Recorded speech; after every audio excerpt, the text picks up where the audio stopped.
mengucapkan setinggi-tinggi penghargaan dan ucapan terima kasih yang tidak terhingga atas kesudian yang berusaha Dr. Riam, anak perempuan Caumai, Pengarah Pusat Penyelidikan Jabatan Pendidikan Politeknik dan College Community untuk hadir ke majlis ini. Dalam masa yang sama juga, majlis juga mengalu-alukan kehadiran tuan-tuan dan puan-puan bagi mengambil manfaat daripada program yang berlangsung pada hari yang cukup indah ini. Untuk makluman bersama,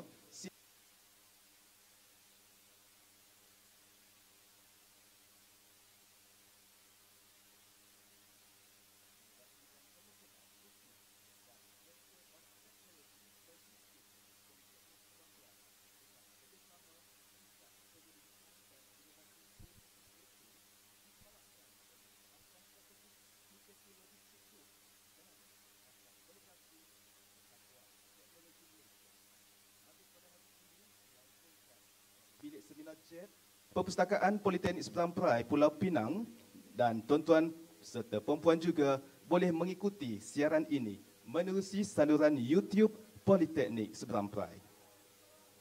Hadirin sekalian, sebagai memulakan majlis dan juga membuka tirai acara, marilah sama-sama kita menadah tangan dan mengaminkan bacaan doa yang akan dipimpin oleh Al-Fadil Ustaz Haji Muhammad Najwa bin Muhammad Hasbullah, Pensyarah Jabatan Perdagangan PSP. Dipersilakan.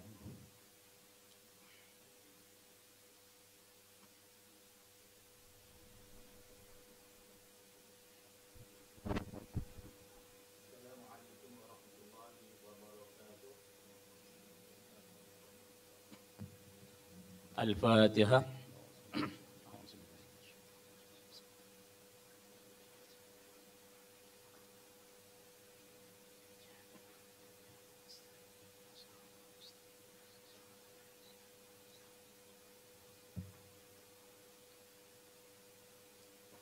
Bismillahirrahmanirrahim.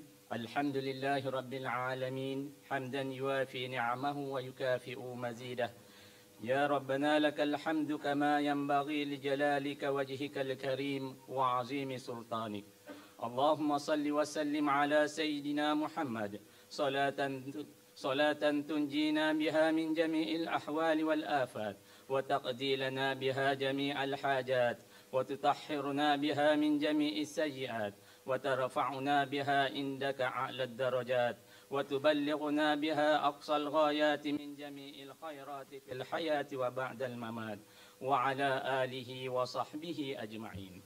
Ya Allah, ya Tuhan kami yang maha pemurah lagi maha penyayang, kami bersyukur kehadrat-Mu ya Allah di atas limpah kurnia, inayah dan riayah, taufik dan hidayah-Mu, kami dapat berhimpun pada hari yang mulia ini sempena Majlis Perasmian KeyNote 2024 di Politeknik Seberang Perai. Ya Allah, kami menadah tangan memohon taufik dan hidayah-Mu ya Allah, agar Engkau kurniakan kesejahteraan dan kebahagiaan kepada kami. Bukakan hati-hati kami, lapangkan dada-dada kami, supaya kami dapat mengisi ilmu dan pengetahuan yang berguna untuk bangsa, agama dan negara.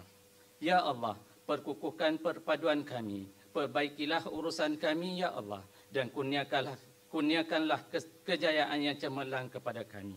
Rabbana ighfir lana dzunubana wa liwalidina wa limasyaikhina wa limuallimina wa liman lahu haqqun alaina wa liman ahabba wa ahsana ilaina wa likafatil muslimina ajma'in. Allahumma inna na'udzubika min ilmin la yanfa' ومن قلب لا يخشع ومن نفس لا تشبع ومن دعوة لا يستجاب لها.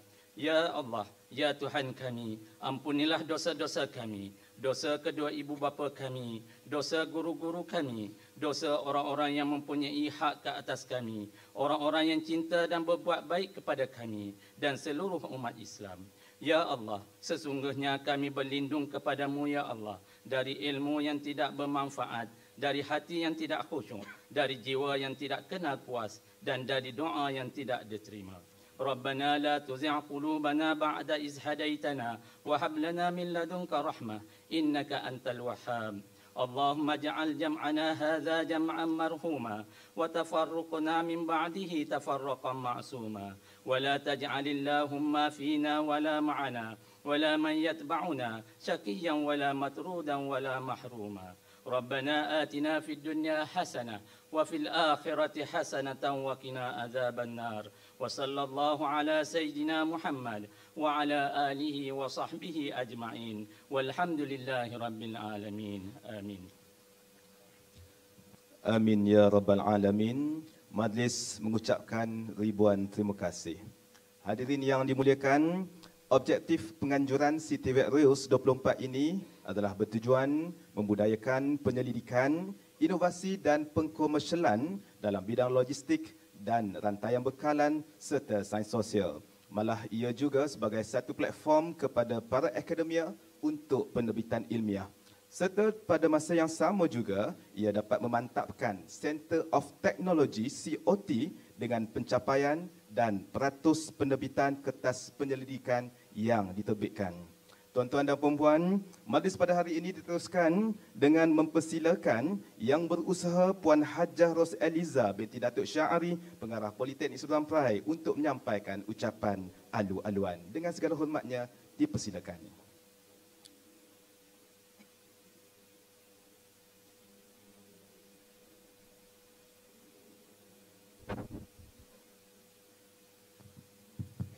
Bismillahirrahmanirrahim. Assalamualaikum dan salam sejahtera. Yang berusaha Dr. Riam Chalmai, Pengarah Pusat Pendidikan dan Inovasi, Jabatan Pendidikan Politeknik dan College Committee. Yang berusaha Teknologis Dr. Zulhadi bin Zakaria, Timbalan Pengarah Akademik Politeknik Seberang Perai. Yang berusaha Encik Muhammad Anwar bin Marzuki, Timbalan Pengarah Sokongan Akademik Politeknik Seberang Perai. Yang berusaha Encik Najib bin Haji Talibin, Ketua Unit Pendidikan, Inovasi dan Komersialan Politeknik Seberang Perai. Barisan pengucap tamu yang berbahagia, Datuk Seri Dr. Michael Teo, Ketua Pegawai Eksekutif dan Pengarah Urusan PKT Logistic Group Sdn Bhd. Yang berusaha Profesor Madya, Teknologis Dr. NURUL HAQIMIN Muhammad SALLEH, Timbalan Pengarah Jaringan Industri, Pejabat Pusat Pemindahan Ilmu Jaringan Industri dan Masyarakat, Universiti Malaysia Terengganu. Yang berusaha Dr. KAMAL IMRAN bin Muhammad SHARIF, Timbalan Pengarah Pusat Logistik dan Pengangkutan, Pusat Pengajian Pengurusan Teknologi dan Logistik, Universiti UTARA Malaysia. Divda Jemputan, barisan-barisan panel penilai pembentangan kertas penulisan, Jawatan Kuasa Penganjur dan Pelaksana KTVETriLS 2024 yang diraikan para pembentang dan seterusnya, tuan-tuan dan puan-puan yang saya hormati sekalian. Alhamdulillah, bersyukur kehadrat Allah Subhanahu Wa Taala, dengan izinnya juga dapat kita bersama-sama menjayakan Conference on TVET Research and Innovation in Logistics 2024 yang dikenali sebagai nama KTVETriLS 2024.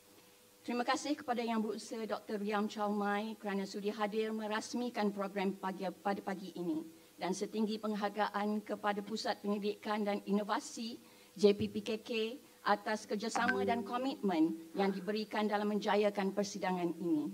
Saya juga ingin mengucapkan selamat datang kepada semua pengucap tamu, keynote speaker, panel jemputan dan peserta yang sudi meluangkan masa untuk bersama-sama dalam persidangan yang amat bermakna ini.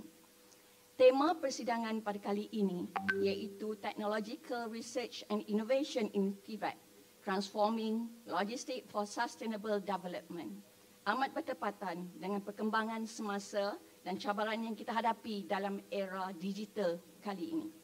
Pendidikan teknologi dan inovasi dalam bidang TVET bukan sahaja mampu meningkatkan keberkesanan sistem pendidikan kita, tetapi juga memainkan peranan penting dalam pembangunan logistik yang mampan.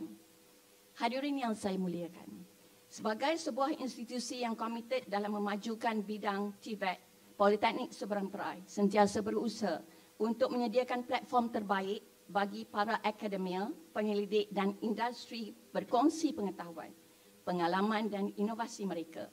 Persidangan ini adalah bukti nyata komitmen kami dalam menyokong usaha-usaha ke arah mencapai pembangunan mampan melalui penyidikan dan inovasi teknologi. Saya berharap para peserta akan mengambil kesempatan ini untuk memperluaskan rangkaian profesional mereka, bertukar-tukar idea dan meneroka peluang-peluang baru dalam bidang logistik dan sains sosial. Saya juga ingin mengucapkan setinggi penghargaan kepada semua yang telah berusaha keras bagi menjayakan persidangan ini, terutama para penganjur dan jawatan kuasa yang terlibat. Akhir sekali, saya ingin mengucapkan terima kasih kepada Dr. Riam, barisan pengucap utama, barisan panel penilai dan kerjasama yang diberikan dalam menjayakan persidangan ini, dan selamat maju jaya kepada semua pembentang. Semoga persidangan ini membawa manfaat yang besar kepada semua dan seterusnya menyumbang kepada pembangunan negara yang lebih mampan dan berdaya saing. Bagi pihak warga Politeknik Seberang Perai, saya memohon maaf sekiranya ada kekurangan sepanjang majlis ini berlangsung. Sekian. Hadirin sekalian, majlis pada hari ini diteruskan dengan mempersilakan yang berusaha Dr. Riam, anak perempuan Caumai, Pengarah Pusat Penyelidikan dan Inovasi PPI JPPKK untuk menyampaikan ucapan perasmian KTVETriLS 24. Dengan segala hormatnya dipersilakan.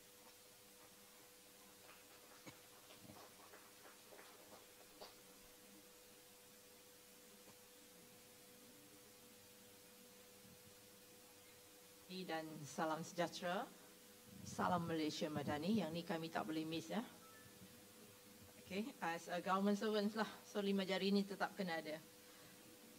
Okay, yang berusaha Puan Hajah Ros Eliza binti Datuk Syari, Pengarah Politeknik Seberang Perai, kami panggil dia Ros A je dulu.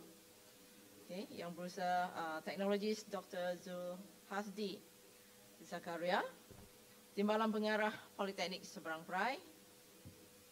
Okay.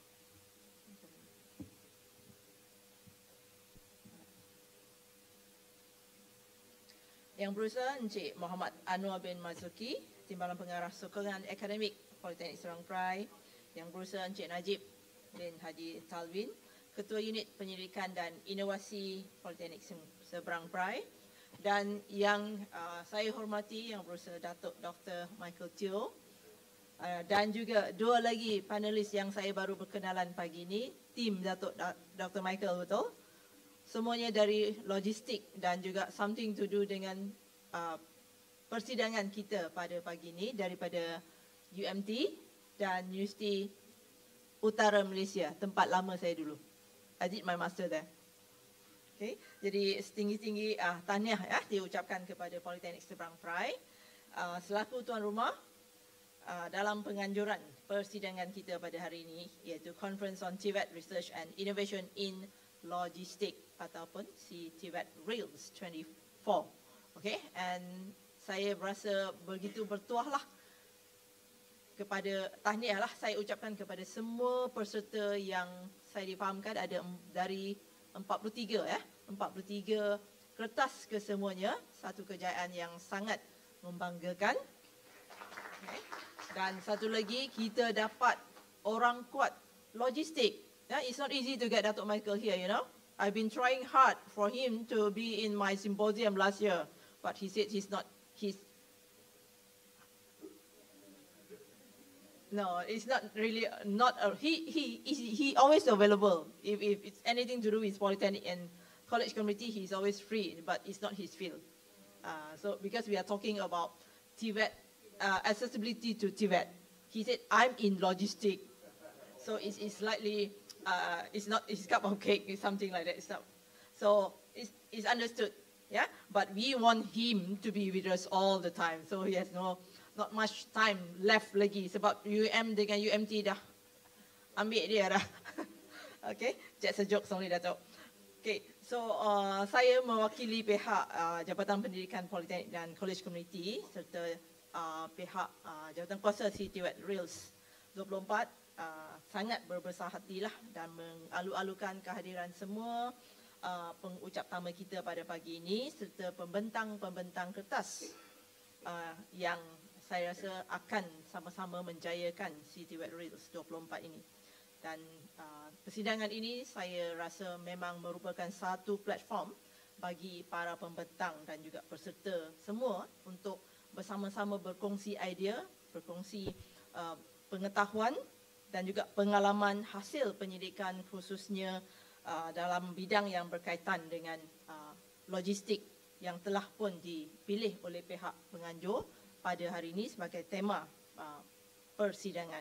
Jadi penyertaan yang memberangsangkan yang saya katakan tadi lebih dari 40 peserta yang walaupun majoriti daripada kalangan warga Politeknik dan College Community, terutamanya Politeknik Seberang Perai yang memang mempunyai kursus logistik dan juga politisi yang lain yang berkaitan. Setiap kali penganjuran si KTVETriLS ini sebenarnya membuktikan kepada kita bahawa warga TVET memang telah pun berjaya membudayakan penyelidikan dan inovasi.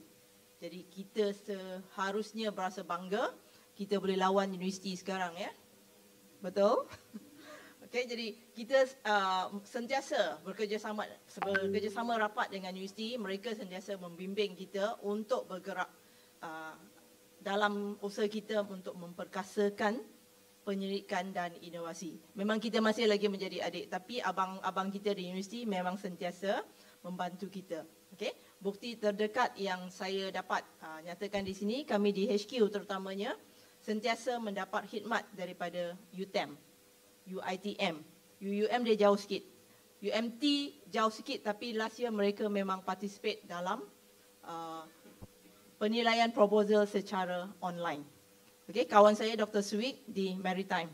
So dia memang membantu kami mendapatkan panel-panel daripada UMT untuk membantu kami menilai proposal daripada kalangan warga penyelidik politisi lah.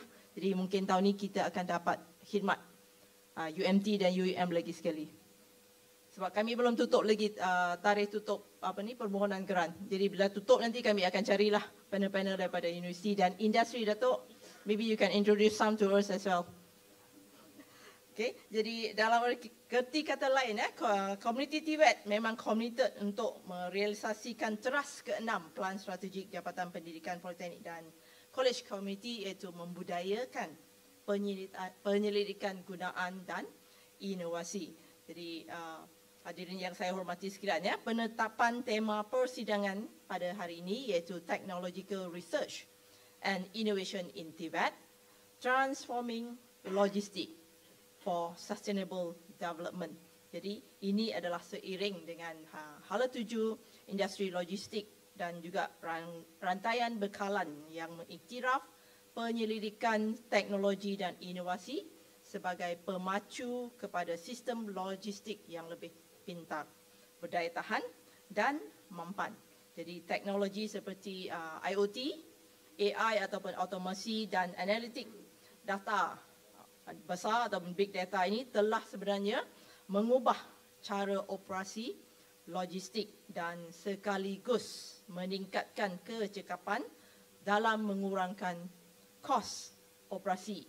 Ya, walaupun 2-3 hari lepas kita ada dengar sesuatu yang kurang memberangsangkan, tapi itu baru 2-3 hari. But sepanjang 362 hari lagi tu semuanya positif about big data. Right? Jadi kita tak boleh nak mengelak ataupun nak deny keupayaan big data analitik ini dalam usaha ataupun dalam bidang logistik terutamanya. But I think that will be shared by Datuk Michael and Teo later. Datuk Michael, Teo and team later, sebab mereka lebih faham. Ya, kita ni teori sahaja. Alright. Jadi sistem rangkaian bekalan yang lebih berdaya tahan ini sebenarnya dapat menyesuaikan diri dengan perubahan pasaran dan gangguan seperti bencana alam ataupun pandemik, dan melalui strategi pengurusan risiko yang lebih baik. So penyelidikan dalam teknologi juga membantu kita mencapai matlamat pembangunan mampan dengan mengurangkan penggunaan sumber tenaga dan juga bahan api serta mengurangkan jejak karbon industri. Jadi sebagai contoh untuk teknologi hijau ini adalah termasuk kenderaan elektrik yang kita salah satu daripada politeknik kita memang buat bidang ini di Tanjung Malim. Begitu juga dengan bahan api alternatif seperti pengoptimuman laluan penghantaran. So that will be sharing by all of us today lah. Jadi persidangan ini juga sebenarnya akan menjadi platform kepada pertukaran idea, pengalaman dan juga pembentukan jaringan antara pihak yang berkepentingan di akademia and also the practitioner. Jadi tema yang kita pilih ataupun yang dipilih oleh PSP pada tahun ini mencerminkan keperluan untuk memacu perubahan dalam industri logistik dan rantaian bekalan melalui penyelidikan dan inovasi teknologi dalam TVET, ya, selari dengan aspirasi pembangunan mampan. Jadi JPPKK sebenarnya kami memang sentiasa menggalakkan serta menyokong jalinan kerjasama antara institusi TVET, akademia dan juga rakan industri bagi memperkasakan pengajian pendidikan teknik dan vokasional dan sentiasa memastikan program pendidikan yang disediakan oleh institusi TVET ini seiring dengan keperluan semasa industri. Jadi itulah kepentingan kita berkolaborasi dengan industri. Okay? Kita tak boleh syok sendiri dengan akademia kita sahaja. But with the industry, with the practitioner around, then kita boleh sentiasa update ataupun bergerak seiring. Okay? Jadi kedua-dua kolaborasi dengan entiti pendidikan dan industri sebenarnya mampu menjana penyelidikan contemporary yang berkualiti dan berimpak tinggi di peringkat kementerian, ya. Pelbagai strategi telah pun kita bangunkan untuk menggalakkan kerjasama yang lebih erat antara industri dan juga institusi. Antara yang saya boleh bagi contoh di sini adalah kerjasama yang kita lakukan dalam COT kita ataupun IOC kita. Ini memang kita dah familiar, di mana kita membawa industri ke dalam kampus ataupun kita sendiri mendapatkan khidmat dan juga nasihat daripada industri. Okay, jadi selain itu di peringkat PPI sendiri, geran-geran yang kami tawarkan, ya, iaitu geran Applied Research, Applied Innovation dan Applied Commercial, sebenarnya memang kita galakkan kerjasama dua hala antara penyelidik institusi, polisi bersama dengan industri dan juga komuniti setempat. Okay? Tujuan dia sebab kita nak cuba menyelesaikan masalah yang dihadapi oleh industri dengan ekspertis yang kita ada. Jadi kerjasama tersebut memang sangat-sangat penting. Jadi kejayaan, ya, dalam kita menghasilkan penyelidikan yang berkualiti dan diyakini ini sebenarnya dapat menyumbang kepada keharmonian antara manusia, proses dan teknologi. Jadi bila penyelidikan ini digunakan untuk menyelesaikan masalah sebenar, ia sebenarnya dapat meningkatkan keberkesanan proses, mengurangkan kos dan juga meminimumkan kesilapan. Jadi itulah penyelidikan sebenar. Jadi kalau ada orang guna, kita test, kita cuba uji dan sekiranya ada kesilapan ataupun ada lagi sesuatu yang tak in place, kita boleh buat penyelidikan, teruskan sehinggalah kita berjaya. So it's involve both parties, ya, penyelidik dan juga pengguna itu sendiri. Alright, jadi diharapkanlah apa yang kita dapat kongsikan bersama pada hari ini dalam bidang logistik seterusnya boleh membawa industri logistik dan juga para akademia yang mengajar bidang logistik dapat berkongsi pengetahuan dan pengalaman bersama. Dan saya yakin, ya, tanggungjawab yang besar ini kita boleh gunakan seterusnya, boleh bawa untuk kita amalkan dalam tugas harian kita sebagai pembimbing ataupun tenaga pengajar. Dan seterusnya minat pelajar kita. Of course, bila kita dapat bawa pengalaman industri, gabungkan dengan kemahiran akademik kita, pelajar akan lagi lebih berminat. Jadi subjek logistik dia tak akan jadi satu subjek yang boring lagi. Alright. So pelajar kita akan lebih terdedah, ya, kepada kaedah saintifik dan juga pemikiran logik yang merupakan elemen penting dalam menyelesaikan masalah, mencipta inovasi baru dan sebagainya. Jadi ini bukan saja untuk mereka memperlengkapkan diri mereka untuk di pasaran kerja, tapi juga untuk menjadikan mereka sebagai ejen perubahan yang mampu menyumbang kepada pembangunan negara. Okey, saya rasa saya dah cakap banyak dah. Kita akan tinggalkan sesi seterusnya kepada the great panelists kita yang akan berkongsi pengalaman mereka selepas ini. Jadi akhir kata, saya mewakili JPPKK sekali lagi ingin mengucapkan setinggi-tinggi penghargaan kepada Politeknik Seberang Perai yang diketuai oleh Puan Hajah Ros Eliza dan timbalan-timbalan beliau, juga semua warga PSP dan juga peserta-peserta ataupun penyelidik yang akan membentangkan hasil penyelidikan mereka pada kali ini, kerana sudi bekerjasama dalam kita menjayakan SESI KEYNOTE 24. Okey, syabas diucapkan kepada seluruh jawatan kuasa. Tanpa mereka ataupun tanpa anda semua, hari ini kita tidak akan sampai di sini. Okey, jadi kepada penulis dan pembentang, selamat membentangkan kertas masing-masing. Jadi saya dengan ini merasmikan Majlis Perasmian Pembukaan Program Conference on Tibet Research and Innovation in Logistic tahun 2024. Sekian, terima kasih. Demikian tadi ucapan perasmian yang disampaikan oleh Yang Berusaha Dr. Riam Anak Perempuan Caumai, Pengarah Pusat Penyelidikan dan Inovasi PPI JPPKK. Majlis mengucapkan ribuan terima kasih. Tuan-tuan dan puan-puan yang budiman, majlis diteruskan dengan sesi ucap tama yang akan disampaikan oleh barisan pengucap tama pada hari ini. Dengan ini, majlis mempersilakan Yang Berbahagia Datuk Seri Dr. Michael Teo, Ketua Pegawai Eksekutif dan Pengarah Urusan PKT Logistik Group Sdn Berhad, Yang Berusaha Dr. Kamal IMRAN bin Muhammad Sharif, Timbalan Pengarah Pusat Logistik dan Pengangkutan, Pusat Pengajian Pengurusan Teknologi dan Logistik Universiti UTARA Malaysia, dan Yang Berusaha Profesor Madya Teknologis Dr. NURUL HAQIMIN Muhammad SALLEH, Timbalan Pengarah Jaringan Industri Pejabat Pusat Pemindahan Ilmu, Jaringan Industri dan Masyarakat PPI JIM, Universiti Malaysia Terengganu UMT. Bagi meneruskan sesi ini, saya serahkan majlis kepada moderator kita, Puan Wan Nur Asdiza binti Arsyad, Ketua Program Pengajian Perniagaan Jabatan Perdagangan PSP. Dipersilakan.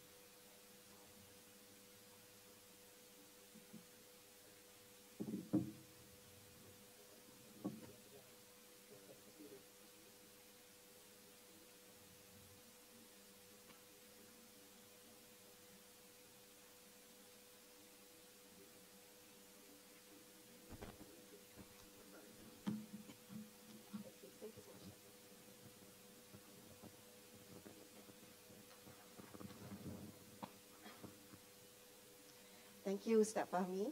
Assalamualaikum and salam madani to Director of Research and Innovation Center of Polytechnic and Community College Department, the Honorable Dr. Riam Caumai, Director of Polytechnik Seberang Perai, the respectable Puan Hajah Ros Eliza binti Datuk Syari, our distinguished guest, Datuk Seri Dr. Michael Teo, Group Chief Executive and Managing Director of PKT Logistic Group Sdn Berhad,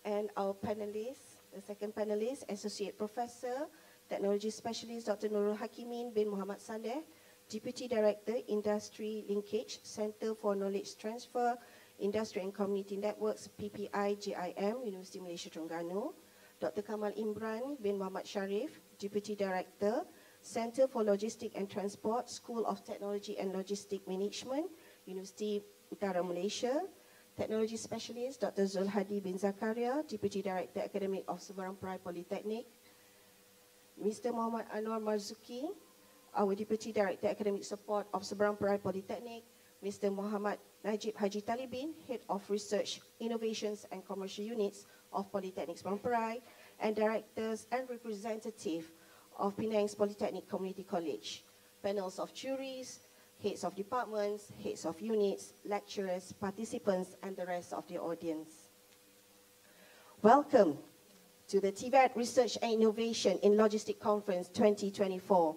It is a great honor to have such a distinguished group of professionals, academics, and industry leaders gathered here to explore the transformative power of logistics in promoting sustainable development. My name is Wanur Asniza binti Arshad, and I'm honored to serve as the moderator for this forum-style keynote session. To start the keynote session, let me first introduce our esteemed panelists. Our first speaker on my left is Datuk Seri Dr. Michael Teo, is the Group Chief Executive and Managing Director of PKT Logistics Group Sdn Bhd. Allow me to share a brief introduction about Datuk Seri Dr. Michael Teo. Datuk Seri Dr. Michael Teo's entrepreneurial journey started at a very young age when he started exporting luxury pre-owned vehicles to Malaysia while studying in the United Kingdom. He returned to Malaysia in 1996 to take over the family business. With his philosophy, dream of it, talk about it, plan for it, work on it, and get it, he led PKT to a billion ringgit company. As a social media savvy CEO, he made PKT a Facebook compulsory company and gained over 1 million Facebook followers. Datuk Seri Dr. Michael Teo's active contributions to various local institutions saw him being appointed as adjunct professor by Universiti Utara Malaysia, Universiti Malaysia Kelantan, Universiti Malaysia Terengganu, Universiti Perguruan Sultan Idris, and Universiti Sains Malaysia. And also, he is being conferred honorary doctorate in logistic management from UUM in 2018. And recently, Datuk Seri Dr. Michael Teo is granted an honorary doctorate degree of management from Universiti Malaysia Terengganu in 2023. Besides local recognition, Datuk Seri Dr. Michael Teo also is recognized at overseas. He has been appointed as a collaborative professor of Osaka University, honorary doctorate in philosophy from University of Gloucestershire, United Kingdom in 2022, and on the same year, he's also being awarded as an honorary doctorate in business from University of Plymouth in United Kingdom in 2022. His extensive profile is further highlighted when he received the Star Outstanding Business Award 2012 Entrepreneur of the Year, Sin Chiu Business Excellence Person of the Year in 2014, and was awarded the Best CEO by Jabatan Pendidikan Tinggi under their CEO at Faculty Program in 2019. Currently, he is the chairman of Industry Advisory Council for Politeknik Perai and champion for Logistic Productivity Nexus under Malaysian Productivity Corporation, MPC. Welcome, Datuk Seri Michael Teo. Next, let me introduce to you our next panelist, who is a distinguished figure from the academic world, renowned for his expertise in logistics and transportation. Introducing Dr. Kamal Imran Muhammad Sharif. Dr. Kamal Imran Muhammad Sharif is the Deputy Director Center for Logistics and Transport, School of Technology and Logistic Management, Universiti Utara Malaysia. He is also a senior lecturer at the College of Business, Universiti Utara Malaysia. Dr. Kamal Imran holds a PhD in Technology, Operation and Logistics, specializing in inventory optimization. With over 12 years of experience in the oil and gas industry, particularly in supply chain management, Dr. Kamal Imran led a successful consultancy project securing a grant for student training. He has published extensively on supply chain management and has also appointed as a consultant for companies like Malaysian Productivity Corporation. Dr. Kamal Imran's research focuses on supply chain optimization, sustainability, risk-based systems, and environmental social governance. His dedication to advancing knowledge in logistics and technologies makes him a valuable asset in academia and industry. Welcome, Dr. Kamal Imran. Our third panelist for this keynote session is an expert from the maritime field. Introducing Dr. NURUL HAQIMIN Muhammad Salleh, an associate professor and the Deputy Director, Industrial Linkage Center of Knowledge Transfer, Industry Linkage and Community from PPI JIM, University Malaysia Terengganu. He holds a diploma in business management from UPM, a bachelor's degree in management maritime from University Malaysia Terengganu, an MBA in shipping management from UNICEL, and a PhD in maritime operation from Liverpool John Moores University at United Kingdom. Besides the academic qualification, he is also a chartered member of the Chartered Institute of Logistics and Transport in Malaysia, CILTM, a professional technologist with Malaysia Board of Technologies, MBOT, and a member of the International Association of Maritime Economists, IAME, and worked before as a liner executive at MISC. His research interests lie in the area of maritime operation, country risk assessment, organizational reliability, and liner vessel punctuality prediction. He has published numerous articles, books, and holds research grants. He supervises postgraduate and undergraduate students and has received numerous research awards and intellectual property rights. Welcome, Dr. Nurul HAQIMIN.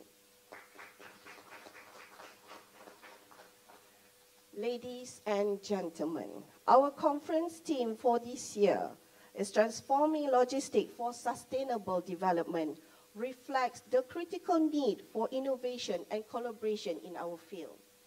The logistics sector stands at a pivotal juncture as we confront global challenges like climate change, resource depletion, and the need for more resilient supply chains.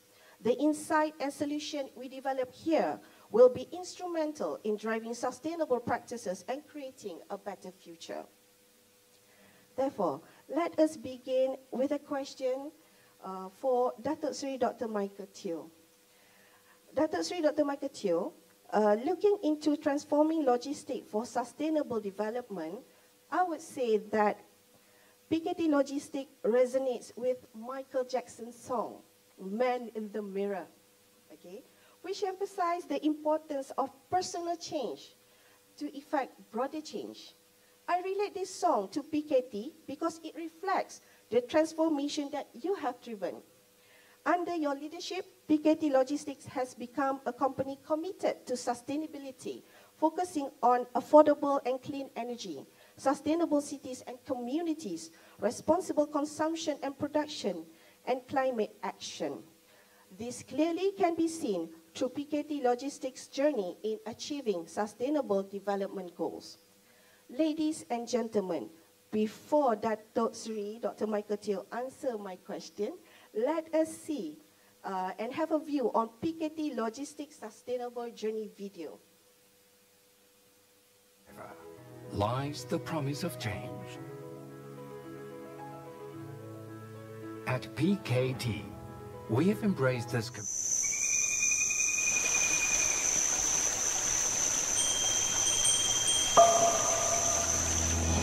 At the heart of every endeavor lies the promise of change. At PKT, we have embraced sustainable hubs.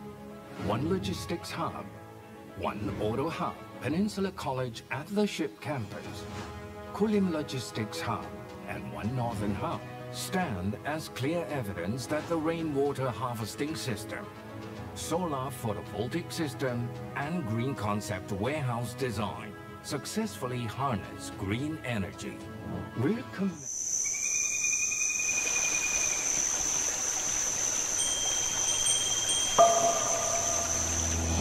At the heart of every endeavor lies the promise of change. At PKT, we have embraced this commitment by seamlessly incorporating sustainability into every facet of our operations. PKT is at the forefront of environmental stewardship, with our GBI Gold Standard warehouses serving as a testament to our unwavering commitment to constructing sustainable hubs. One logistics hub, one auto hub, Peninsula College at the Ship Campus, Kulim Logistics Hub, and one Northern Hub stand as clear evidence that the rainwater harvesting system, solar photovoltaic system, and green concept warehouse design successfully harness green energy.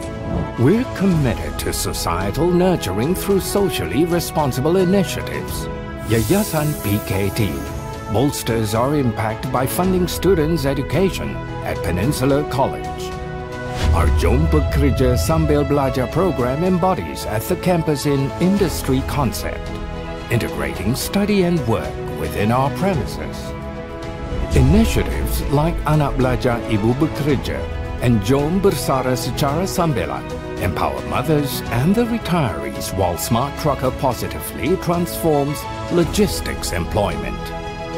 PKT distinguishes itself by prioritizing internal corporate social responsibility (CSR) initiatives over external efforts. The belief is that fostering a positive workplace culture is the foundation for making meaningful contributions to the broader community. Internally, we foster excellence in employee well-being through our management team teaching culture and happy working culture initiatives. We practice a sustainable 5H work-life cycle by promoting wellness with initiatives like Gym Max Idol, Management Weight Loss Challenge, and Gym a Day Off, GADO, which cultivates a happy work environment that inculcates honesty and hard-working attitude.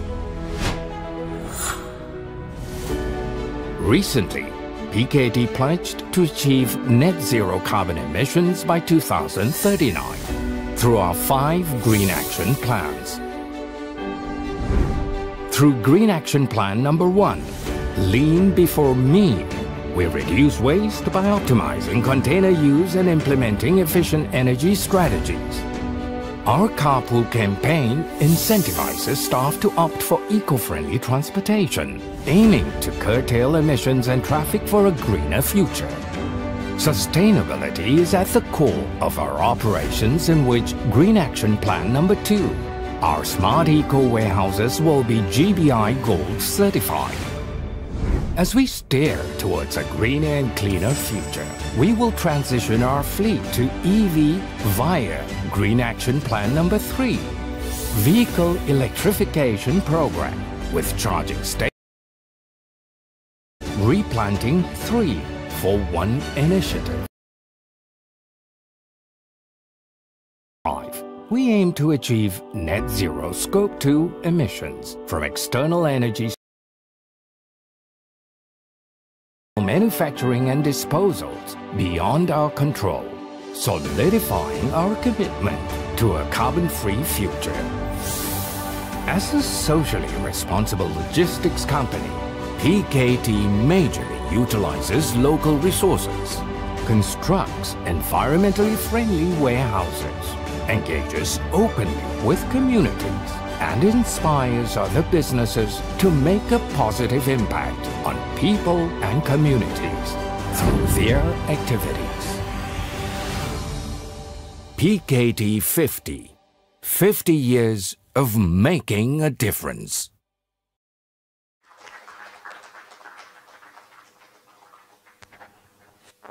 We have viewed just now. PKT Logistics' sustainable journey can be categorized into environmental, social, and governance. Therefore, Dr. Michael Teo, could you share with the audience briefly about PKT Logistics venture in the sustainable journey? Okay, good morning, everyone. Well, it takes about 30 minutes before we get to talk. I couldn't wait. Okay, thank you for the introductions. I think, and also, panel speaker here are from UUM, also my collaborative partners as well. PKT collaborate with more than two logistics universities in Malaysia. I think Polytechnics-wise, we have beside PSP, we have Polysas, Politeknik Nilai, and Politeknik KK. They are also my industry partners as well. And for public university-wise, we have UUM, UMT, UMK doing logistics courses, right? Recently, I went to Sabah. I talked to UMS, University of Malaysia Sabah. Since Polytechnic KK does logistics and supply chain, why not UMS also do a logistics degree? Otherwise, there's no upside for Sabahan. They have to study logistics diploma in KK, then they had to come to Peninsula to do the degree. So now, hopefully, I think I got a feedback from them. They're going to launch this year, just on time as our request. Now, for those of you researchers, okay, we are also doing a lot of research paper going on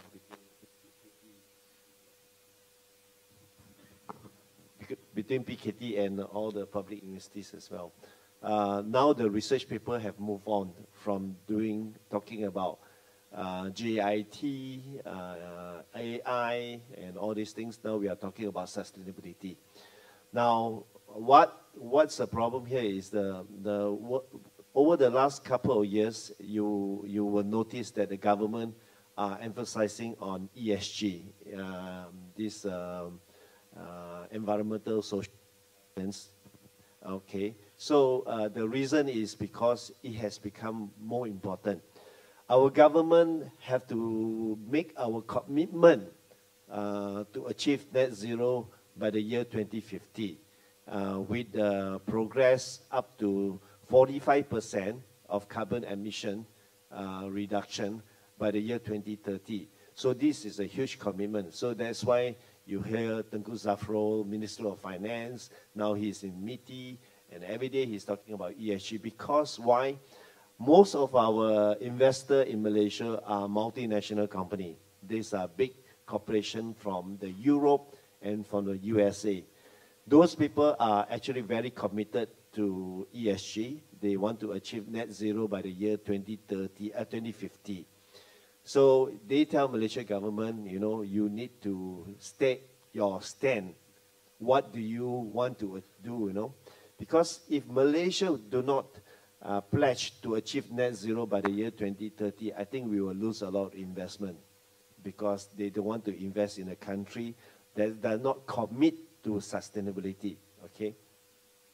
So after understanding this issue, PKT, because when you talk about ESG for carbon emission, net zero, and all these things, all right, there is 3 scopes. Hello? Okay, there are 3 scopes they are talking about.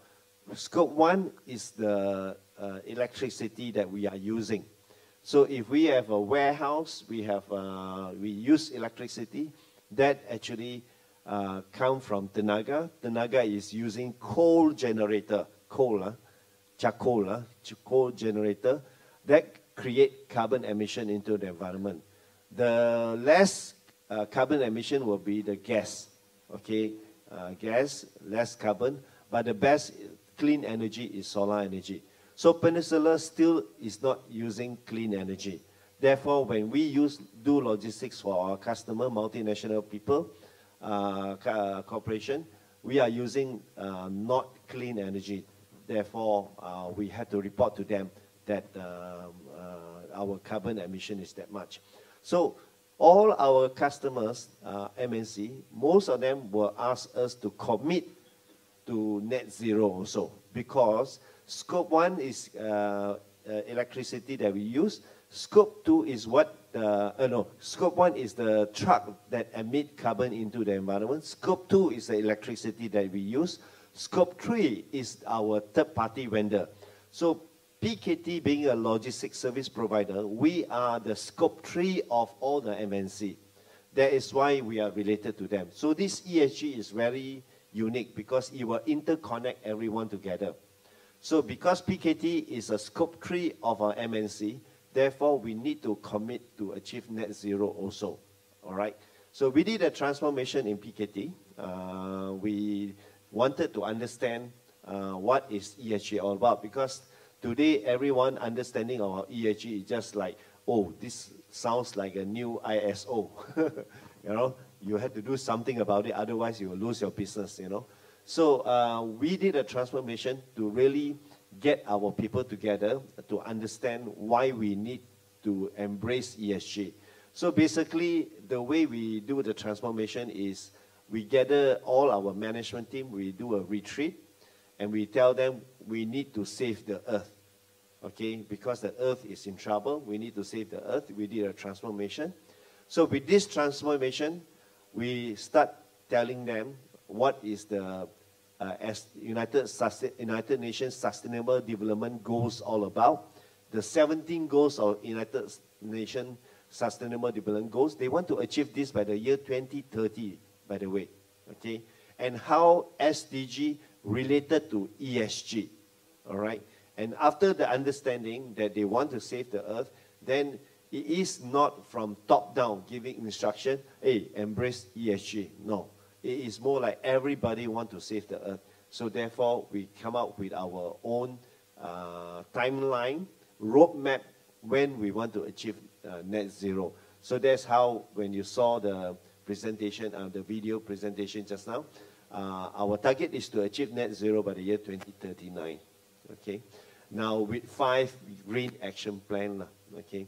So we cannot just say that we have a target and we do nothing about it. That was the problem with what the MNC are asking our Malaysian government commitment. You cannot say you want to achieve net zero 2050. You do nothing about it for the last few years until the year 1949. You just try to do to achieve net zero. Tak boleh. No, that is not fair for the rest of the people. So then we need to show commitment. Therefore, this is called action plan. Action plan. So our green action plan, we put 5 green action plan in place. The first one is lean before mean. This is, I think, we are one of the unusual company. Amazon, globally, they actually set up the climate pledge, Amazon Global Climate Pledge. They invited us to join them after they saw our ESG roadmap. So we are the first company that Amazon adopted into their signatory for their Global Climate Pledge. PKT is the first company. Why they do that? They asked one of the questions. Why your green action plan, the first one is lean before mean? Lean, you know, lean management, right? Before mean meaning managing your environmental agenda needs. Why you say lean? Everybody just say, oh, set up solar panel, do electrification of vehicles and all these things. Why you talk about lean management first? Now, lean is very important. We think lean is to reduce wastage, okay? To reduce wastage first. You don't electrify your truck if your trucks are not efficient.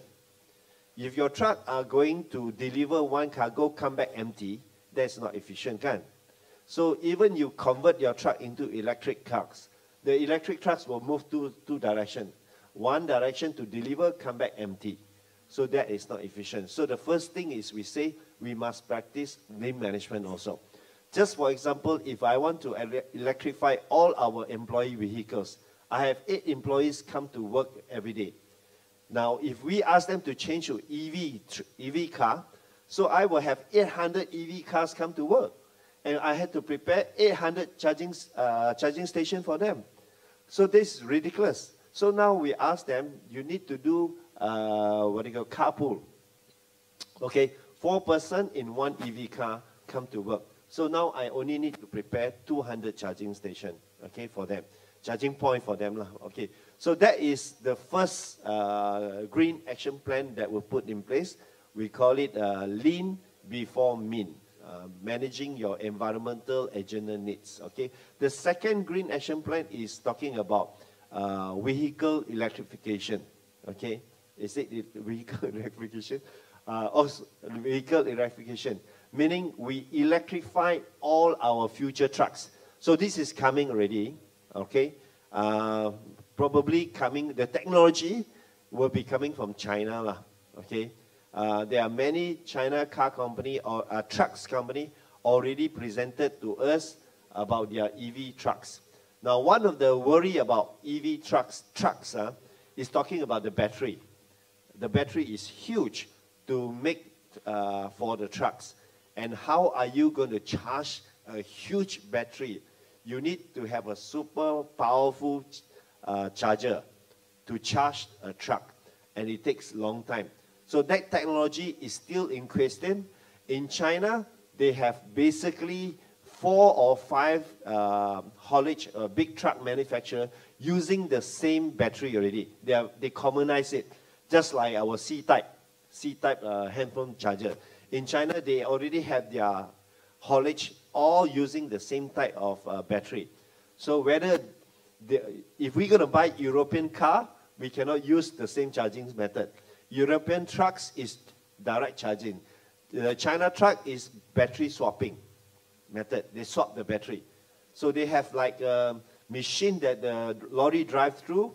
Then you scan your QR code, the robot will just take out the battery and change a new battery and recharge this battery. So it's just like a battery swapping place.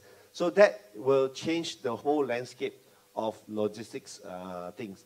Now, that is vehicle electrification. Another one is, instead of building only GBI gold standard warehouse, like green warehouse, now we have to build smart eco warehouse. Okay, our gap number 3 is talking about smart eco warehouse. What is smart eco warehouse? Is motion detector. Instead of motion detector, now all our light bulb is actually installed with motion detector already. The technology is so high. It's not about setting up when there's a motion, you switch on all the lights here. No. So the light bulb will detect the human, and it will go from dim, it won't switch off. It will go from dim to light, only at the section where the human is standing. So that is to reduce the electricity to very bare minimum already. So with very high technology light bulb. So it's not talking about just simple things like a solar panel. Smart eco warehouse, everyone say, oh, you have solar panel. Yes, yes, yes. Solar panel is one of them only. But they are talking about using AI, motion detector and all these things for the future warehouse as well. The fourth one is talking about replanting 3 for 1, because PKT built a lot of warehouses. So we actually cut a lot of trees. So we promise that every time when we cut 1 tree, we replant 3 trees, okay, to make sure that we remain the environment in terms of greenery and all these things will be there. That's why we are one of the very few company to have a Japanese garden inside our 12-way warehouse in Penang here, okay. Now, the 5th Green Action Plan is net positive recycling of paper. Now, this is the most difficult one, because meaning, if any one of our staff come to the office, they want to get a ream of paper, they must recycle 3 reams of paper. You can get from anywhere, okay? The whole idea here is make it a bit difficult for them to get A4 paper, because we want to go into digitalization. Yeah, of course, everyone will say, oh, digitalization is environmental friendly. Yes, but most of the time we get a lot of people don't like to convert from paper to digital. Okay, resist changes. So by asking them to recycle 3 bundles of paper for 1 bundle of paper, that makes the whole process more interesting. So I can see my procurement department, instead of giving out A4 paper, they everyday weighing machine, you know, their staff bring in paper from home, everything to recycle the paper. Then can I have my 1 ream now or not? So that becomes difficult. So then they say, okay, digitalize the whole operation lah. No need to use paper anymore. So people will use less and less paper. So these are the 5 green action plan that we came out. We thought maybe the next 5 years we talk about it, we do something about it and whatnot. One day we're going to have another transformation. Maybe we will add in another 5. So we don't want to have too many, so that people are more focused. All right?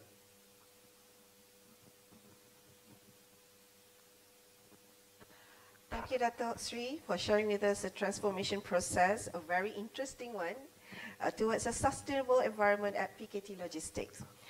Moving on, still on the topic of sustainability, let us hear from Dr. Kamal Imran Muhammad Sharif, our second panelist.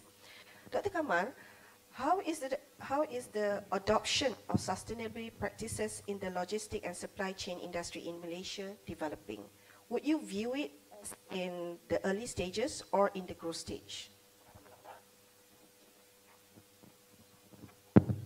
Bismillahirrahmanirrahim. Assalamualaikum warahmatullahi wabarakatuh, and a very good morning, my respective moderator Puan Wano, my Sifu, and my boss here, Professor Datuk Seri Michael Teo, my respective colleague from UMT, Puan Hajah Ros Eliza, the director of PSP, Dr. Riam from the center.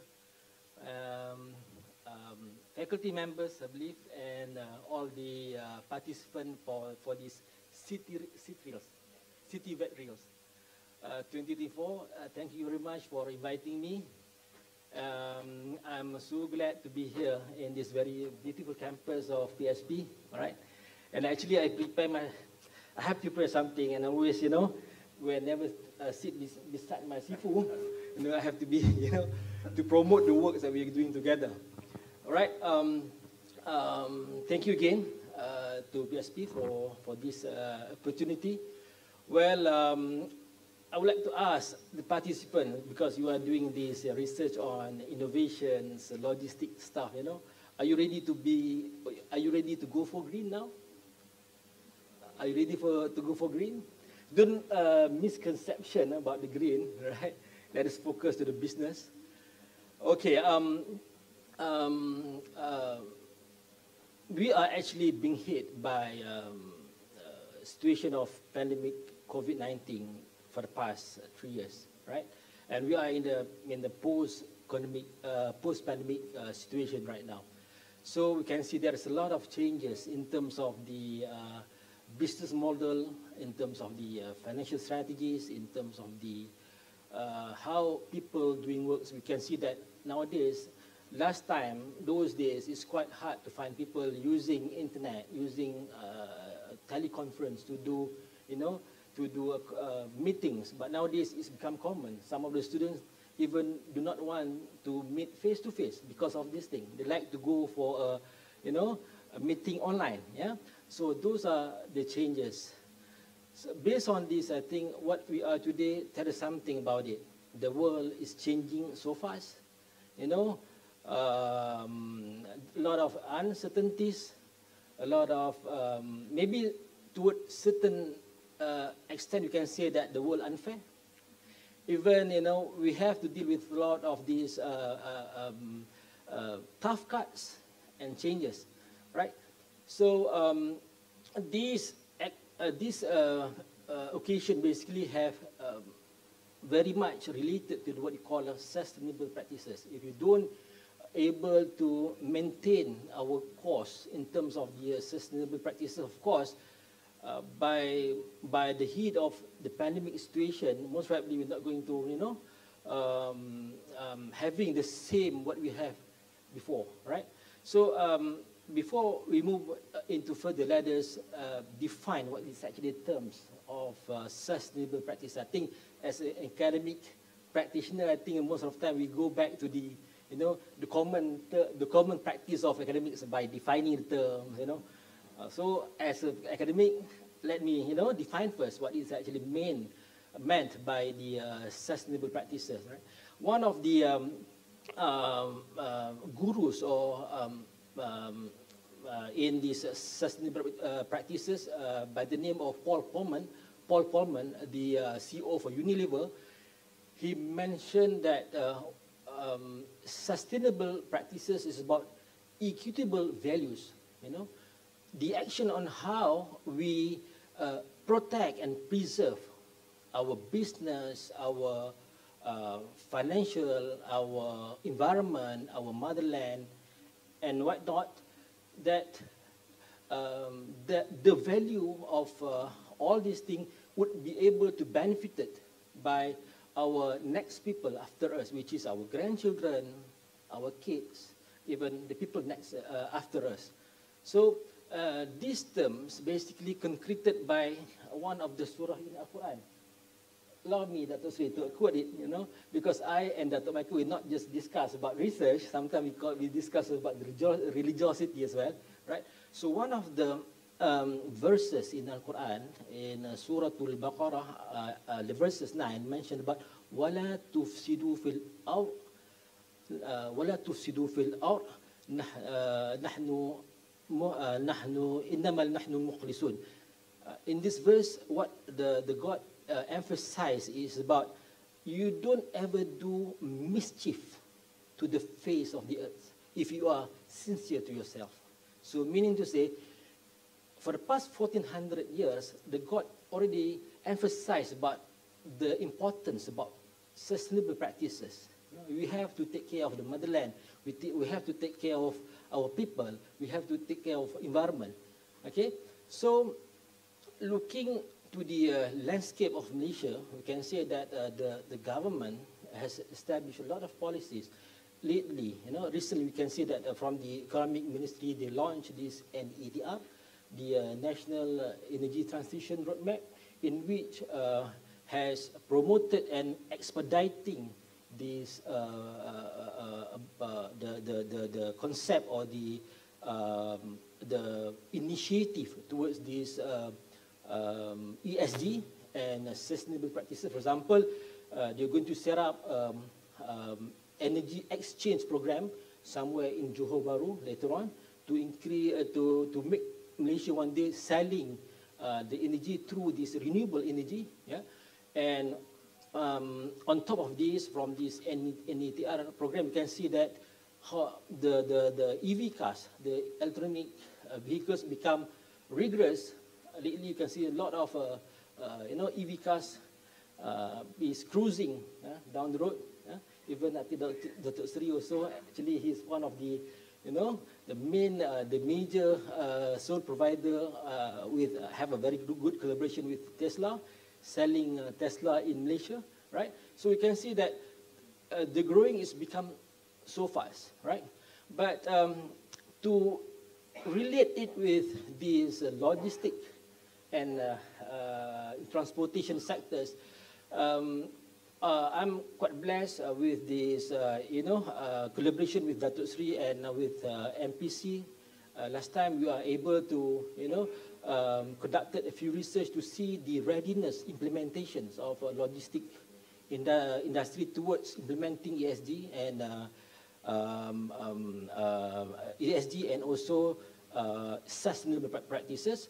We have about, as you know that in Malaysia we have more than 7,000 logistic companies that is doing in various sectors of logistic and transportation business. But because of this, this is just a pilot study. We managed to get about 26 companies that is consists of different regions in Malaysia, from Sabah, Sarawak, from the northern region, from the east region, from the middle region, and also from the southern region. So we have done this, exercise by going, where we went to the premises, doing some interview and see with our eyes in terms of their readiness of their implementation. Okay, for example, in terms of the documentations, the policies, the exercise that have been done. So what we can conclude that the readiness of our industries, especially in logistics and transportation, is still low at this moment. But we have a few companies like mentioned by Dato' Seri and even Dato' Seri alone, we can see that how rigorous and PKT logistics towards ESG implementation up until they obtain the Amazon pledge, climate pledge. Because it's not easy to get this. And if you can see from the list of the companies that obtain this climate pledge, is those companies, the 14,500 companies, those are top companies in the world. So PKT is become the benchmark of the potential, not about in logistics alone, it's from other sectors as well. Even Petronas is not inside that climate pledge. Yeah? If you can go to the website, you can see what are the companies actually, listed under that, right? So we have done that. What we can see, what we can conclude about the readiness. We can say that still low. There's a lot of windows of opportunities. We need to do a lot of works to improve. especially when the next logistic performance index that is going to be released sooner or later in 2005. We hope that our because they are introducing new indicators which is related to the sustainable practices. We hope by this, the new setting of the criteria can boost or can improve, become the motivations for industries to work into ESG. Yeah. So I think there's a high time for us. It's not only just about the industry alone. Polytechnic, the universities, all the stakeholders can work together with the industries to to promote, and also we learn together on how to achieve the sustainable practices in the country. I think that's all. Right. Yeah, thank you, Dr. Kamal. Interesting facts that you have shared with us today. The adaptability is still at the low stage, but I'm sure it is looking positively, contributing towards sustainable development goal. Okay. Ladies and gentlemen, we have discussed the sustainable practices implemented at PKT and the involvement of Malaysia logistic and supply chain industry in achieving SDG goals. Now let's shift our focus to the maritime sector with our third panelist, Dr. What are the current practices of sustainability being implemented in maritime sectors for logistic and supply chain industries? Can you share with us? Okay, thank you, Madam Moderators, Dr. Sri, Dr. Kamal, and the conference delegates today. So as the third speakers or the forum's members, normally the struggle is actually to avoid the gap that been addressed by the first and the second speakers. So my mind is actually what is actually not being talked yet, right? But the area is clear right now. Is talking about the maritime. All right. So I'm a bit lucky because I'm from this area. So let me share a little bit about this maritime industry. As the generals, maritime industry is a vital component for the global economy, responsible about 90% of the global trade. Even in Malaysia, our industry, I'm talking about the maritime industry, we contribute about 40% to our country's GDP. All right. And why Malaysian is so special about the maritime? Look at our territorial areas. We only can see the land, but 2/3 of our areas at the sea, what we call as the maritime areas. So there are a lot of opportunities that we can do, either in terms of the economics activities or even the sustainability activities at the sea. Now we are talking about the blue economy. We have around 1.3 trillion potentials of opportunities to be harvested, but who are going to harvest it? All right. So when we talk about the current practice in the maritime industry and the sustainability activities, one of the highlighted initiative that we have done before is the Green Port Initiative. One is actually the Green Port Initiative. I think Dr. Kamal has talked about the green things, the green concept and the sustainability concept. And we have the Green Port Initiative. And one is actually the Green Port Initiative.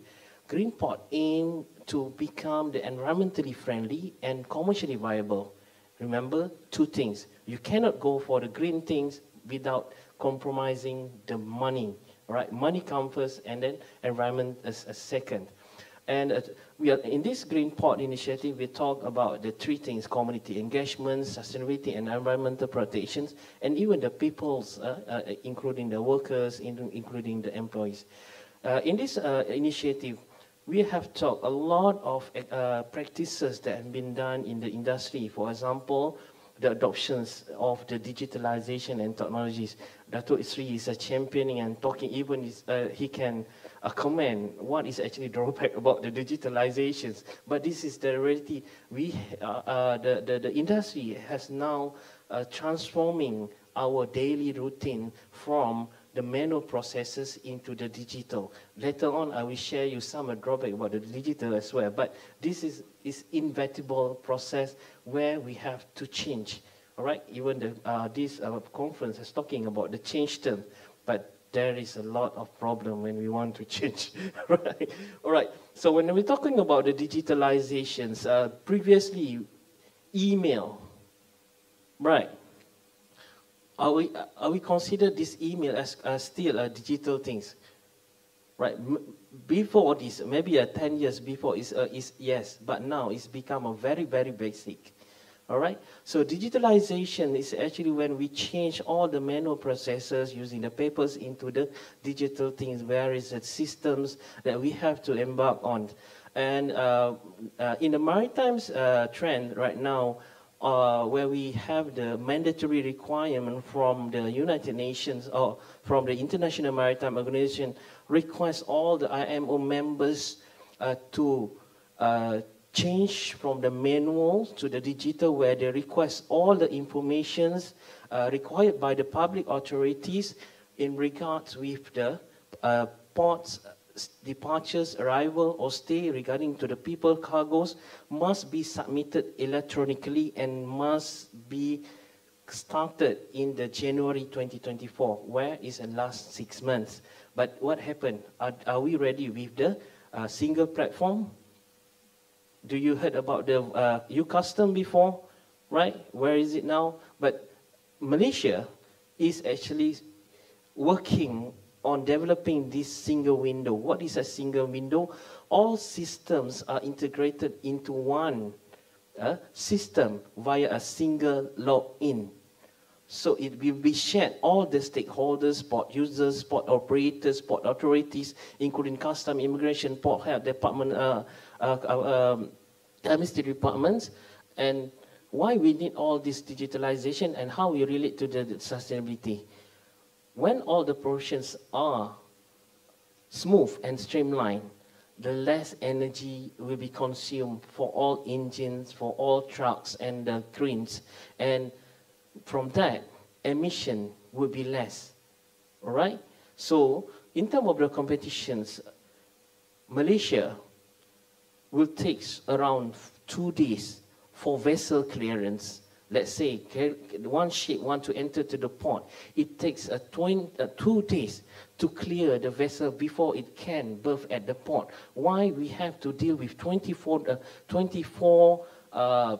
system, 42 documents, and other operators, many operators, and because of that, we are actually behind the Singapore, where they need only 2 hours. Why? They already launched it, all this port community system 2 or 3, I think more than years before than us. We are starting this now. All right. So the second is actually we are talking about the cleaner fuel. I think Dr. Kamal already mentioned, but in maritime we are talk about the cleaner fuel, the use of the alternative fuel. For example, LNG. LNG is actually the promising alternative for replacing the diesel. As you know, that diesel is actually now still massively used in the seaport and the shipping activities, where it pollutes the sulfurs, nitrogen oxide, carbon dioxide, even the other pollutants. But by having this LNG, actually the pollution would be reduced. We are talking about the methanol. Last 2 days, I think Sarawak launched their methane complex, where this methanol will be the potential to replace our traditional fuel in the maritime industry used by the ships. So all this is actually efforts can get through the Green Port initiative. The other one is actually we are talking about the carbon offsetting. All right. In the maritime as well, we are talking about the carbon offsetting. What is actually carbon offsetting? Sometimes we call it a carbon trading.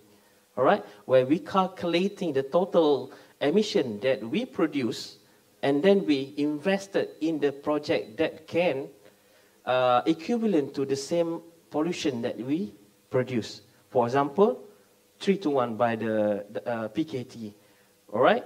So we calculate the pollutions and then we reinvested back. If you have a land, I think 20 or 30 acres, you just give the email to the big company, for example, Shell or Petronas. Do you want to lend my land for forest, reforestations? Because some companies is actually now, they are not purchasing the land, but they are land the land just to keep that land full with forest. From that, they calculate how much the oxygen produced from that land, then they claim this is our carbon offset. All right. So these are some that trends in terms of sustainability practices that has been and currently been implemented in the maritime industries. I think that's some input from me. All right. Thank you very much.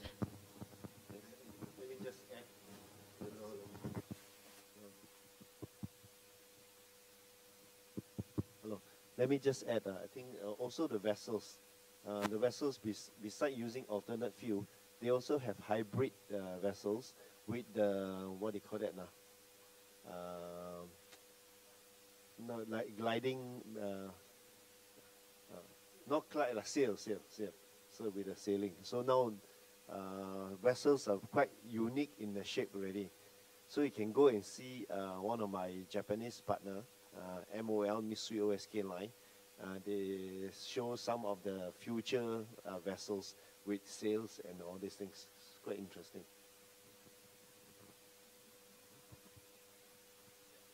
Like old time.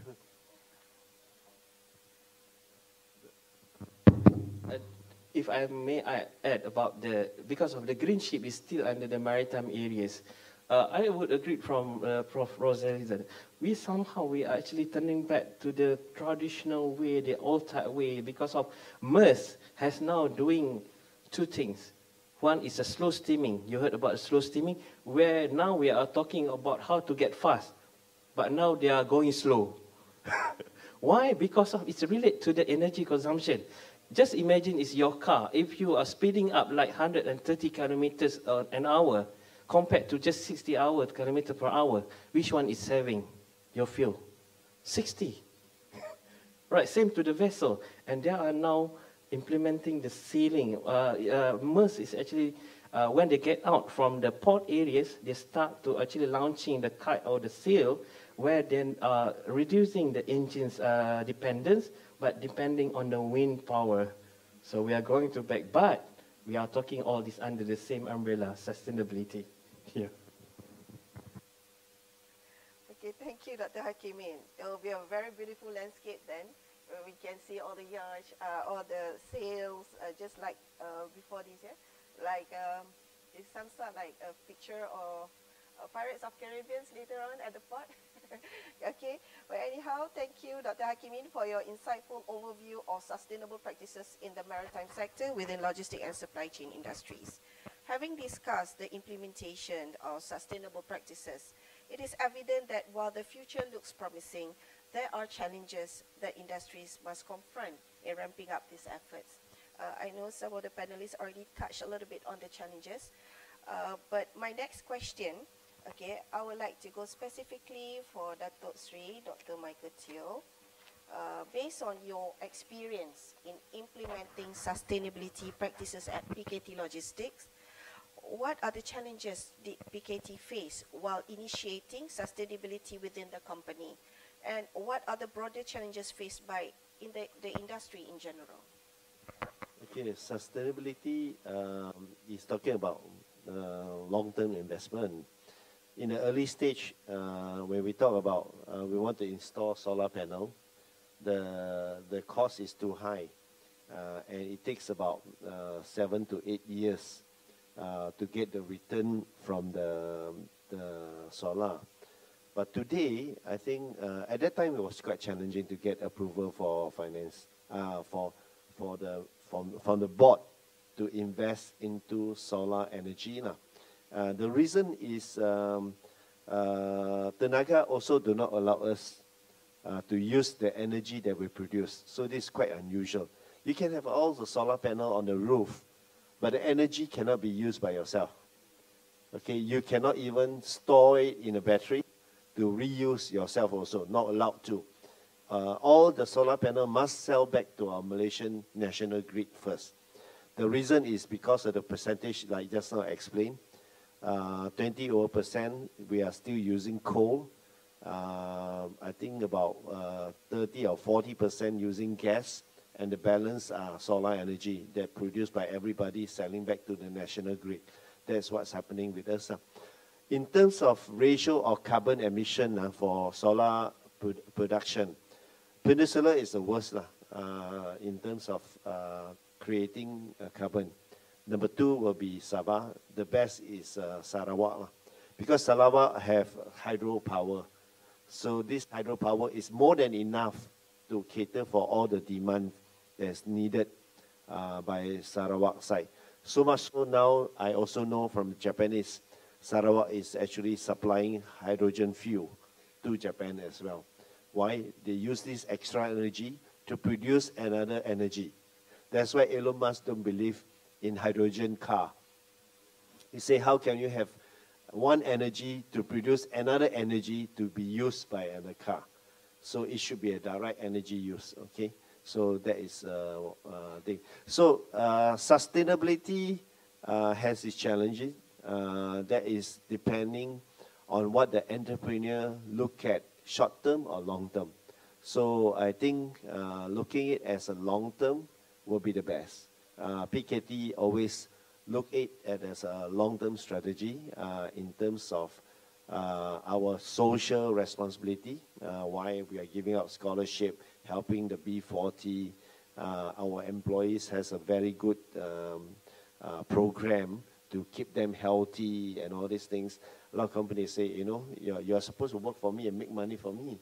Why should I give anything to you? Without them being healthy or happy based on our corporate culture, you won't have a team that you can work with you for a long time. Okay, so a lot of people don't understand. You know, PKT got this program called Gym a Day Off. If you go to gym 12 times in a month, okay, you can redeem for 1 day off the next month. All right, so, and actual fact, this is very sustainable. You know, just imagine there's only 20 working days a month. 12 days within that 20 working days you are in the gym. The probability of you getting sick is almost zero, because you cannot be going to gym the next day you go on MC, can? So you definitely will come back to work. If you don't go on MC, our productivity will be very high. Okay, just by coming up with this simple program, you have a very long-term sustainability, and all your staff are healthy. Nobody go on MC. MC is costly to the company, and it never come to work suddenly disrupt the operation as well. So that is a lot of things. So the challenges is how to make them embrace to go to gym, to keep themselves healthy, you know, ask them to implement things like just in time, reduce efficiency and all these things. So we always encourage people to practice lean management, practice Kaizen, all the things that are already in place. All these are for sustainability purpose, because once they practice that, everything will be in order already. So the challenges is human, and challenges is cost. Yeah, human and cost are the two challenges. So that depends on the company. If you are a company that is big enough and you are able to invest for the future, then you have a very strong sustainability within your company. Okay, and then the next one is how you motivate your people to embrace it. Yeah. So if the people don't embrace it, then you get a lot of inefficiency. So, for example, things like gym a day off, you know, the people, you know, go to gym just to get a day off, but at the same time, they still want to go on MC. Okay, so that is not sustainable. So the people really must embrace it. Okay. Thank you, Dr. Sri, Dr. Michael Teo, for your enlightening explanations that definitely will provide valuable lessons for us to learn in implementing sustainability approaches within the organization. It's nice to hear that, you know, besides keeping our body healthy, and at the same time we'll be rewarded extra day off just to make ourselves healthy by going to the gym. Yeah, but the probability is they don't go on MC. Actually, I'm saving money. True, yes. Yes. That is sustainable. It's true. Yeah. That is how to say a bonus you get. Yeah, beside of maintaining a healthy worker, you get, yeah, I get what you mean, Doctor. Dr. Sri, Dr. Michael Teo, because if a worker becomes sick, you have to take care of their medical expenses. Yeah, and then beside medical costs, they have to be off from work, then productivity will be down, and when productivity down, involve costs again because things cannot be done, right? Yeah, thank you. So still on the topic of challenges here, Dr. Kamal, in terms of coping with the challenges, can you suggest technological innovation that can be implemented to overcome the challenges?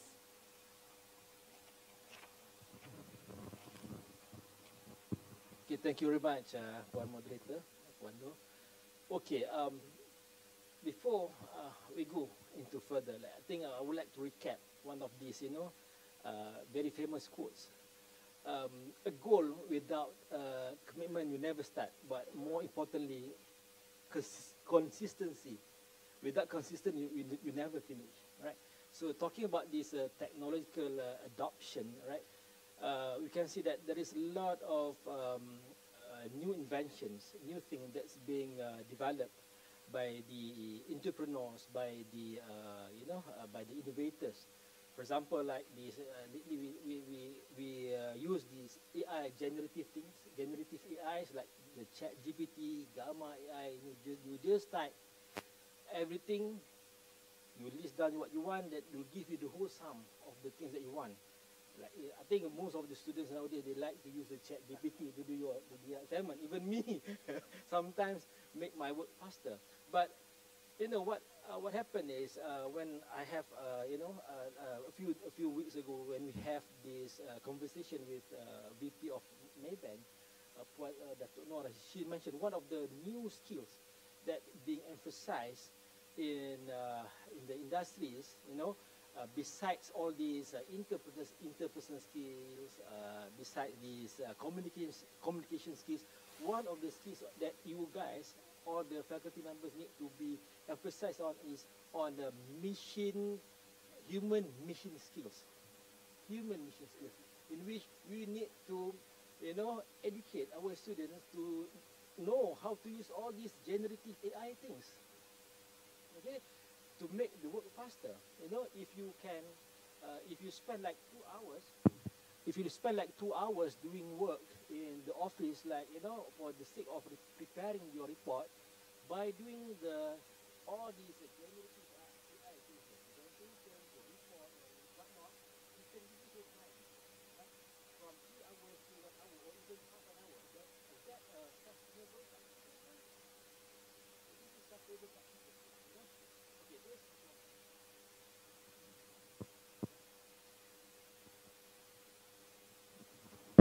Okay.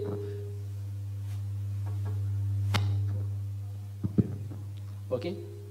So based on this, that is number one, in which quite popular among all the students and even all the employees nowadays. Yeah, right. That's number one. Besides that, what you can see from the practices by Dato' Sri in terms of the office works, you know, transforming from the manual office works into the digitalization or even to the cloud computing systems. You know, nowadays we don't need our own server farm, you know, to be reside inside our office, because when we have a server farm, there's a lot of money that need to be invested, right?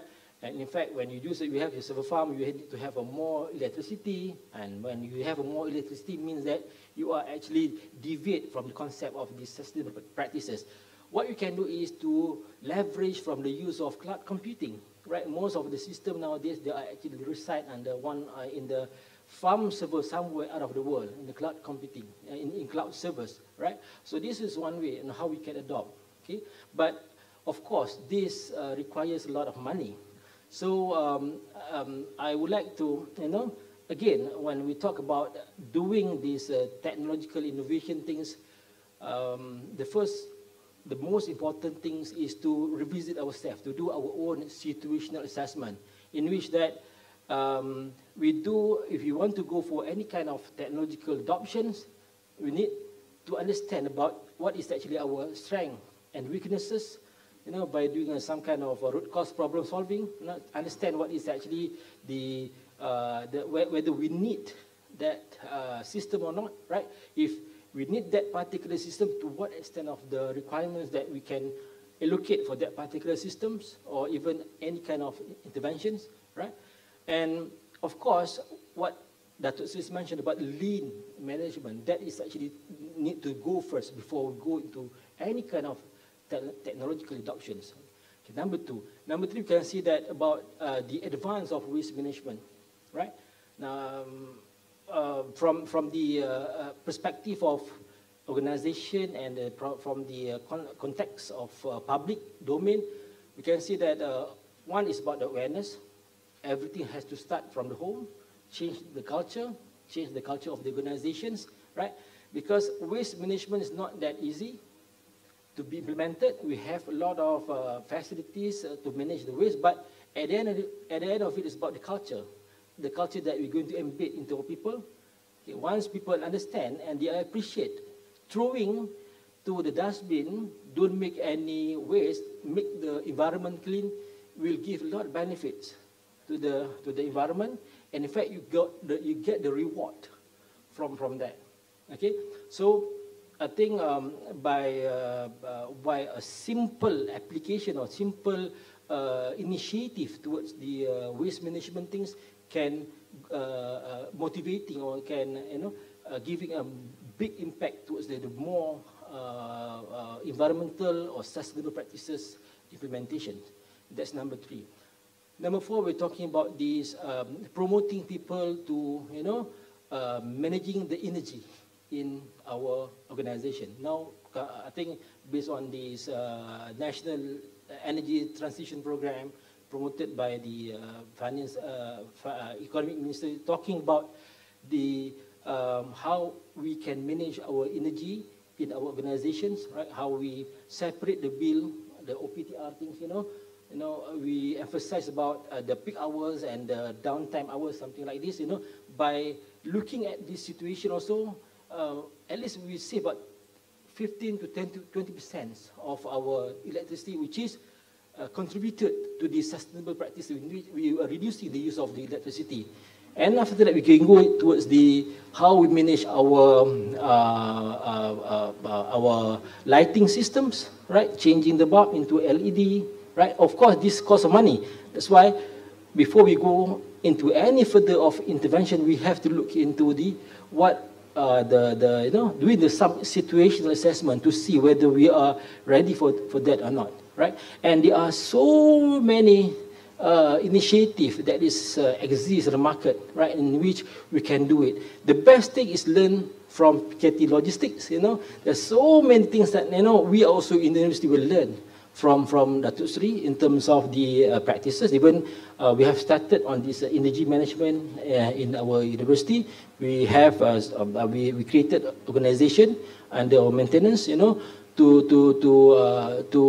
see what are the potentials that we can leverage from the energy management, because we know that university we're paying a lot our electricity to the TMB. It's more than 2 million per month, So from very small initiative from there, we can save a lot of our money. At least 10 to 15% out of it, you can save from the money, right? So I think if we talk about these technological adoptions, there's so many ways. It's just to have a good brains inside the organization, the university, to think about it, to sit down properly, brainstorm, get the ideas done, right? And you have to be consistent, because without consistent, you're not going to finish your work, right? I think with that, I pass over to Puan.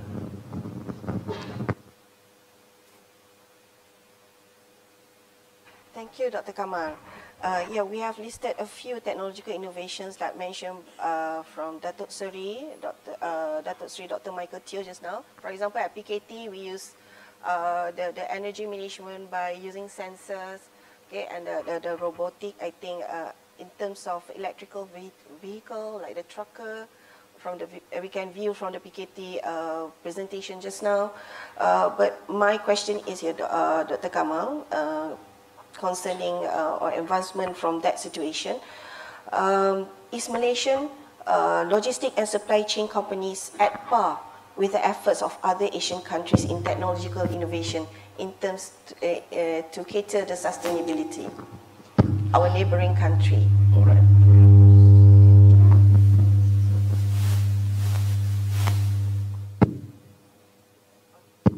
All right. Okay, thank you very much, Puan. Okay. What is the best method to measure the performance of the logistic industries? We have what we call a logistic performance index by the World Bank, right? That's the most easiest way on how to measure the performance of countries from one to another, right? Logistic performance index basically just give some introduction. I mean, a brief about logistic performance index. In fact, you can go, you browse through from the internet. You just type logistic performance index by the World Bank. You can see what is actually how the tools being developed to help to measure the performance of logistics, yeah, of the countries. So one of the indicators that being measured is on this infrastructure. Okay, looking at the ranking at this moment, we are ranked number 26. Okay, and for lack and better, we know that Singapore is always, above us, And what is actually, what we are concerned is the gap between us and Singapore is quite far actually. Singapore is number 1. In fact, if you look at the location, we're just like about 2 or 3 kilometers away from Singapore, but we are number 26, right? And if you look specifically in terms of the infrastructure, which is the indications comprise of the technological adoption as well, right? Singapore is like 4.3 in terms of scoring. We are at 3.6, right? So looking at the gap, looking at the location base, actually we can say that we are a bit far from Singapore, but we are better than other countries. We're just behind Singapore. We are better than Indonesia, Thailand. Thailand is just 5 to 6 ranks, behind us. But everybody now is competing to each other. They are fighting to each other. They are, invest a lot of money towards, all these improvement and going to the sustainable practices. And of course, maybe what I can say, what I can observe is we manage our sustainable practices as well. Other countries also doing the same thing. But if you are not faster than them, or we are not rigorous into this, it might be that they are actually overtake us in another 2 or 3 years' time. Okay, we are not that far from these countries. Vietnam, Thailand, although we are number 2. So that's why with the intervention and working together with MPC, Datuk Seri as a champion of MPC, we are looking also in terms of how we can contribute towards increasing our performance on this logistic performance index, because this is the best indicator. If other countries want to invest to the country, the first thing that they're going to look is from the logistic performance index. In terms of our strength, this is the simple of measurement tool that people can see in terms of the performance. So I think this is the best time for us. We can work together closely with the industry on how to contribute towards this increasing our performance, on these technological adoptions. Right, over to you, Puan. Thank you, Dr. Kamal. So, pertaining to the efforts that we have to catch up with Singapore, even Dr. HAQIMIN had mentioned just now, we have to take about 2 days to process the vessel at a port, and Singapore only takes 2 hours to complete the procedure. So it really shows how we are at which level. Yeah?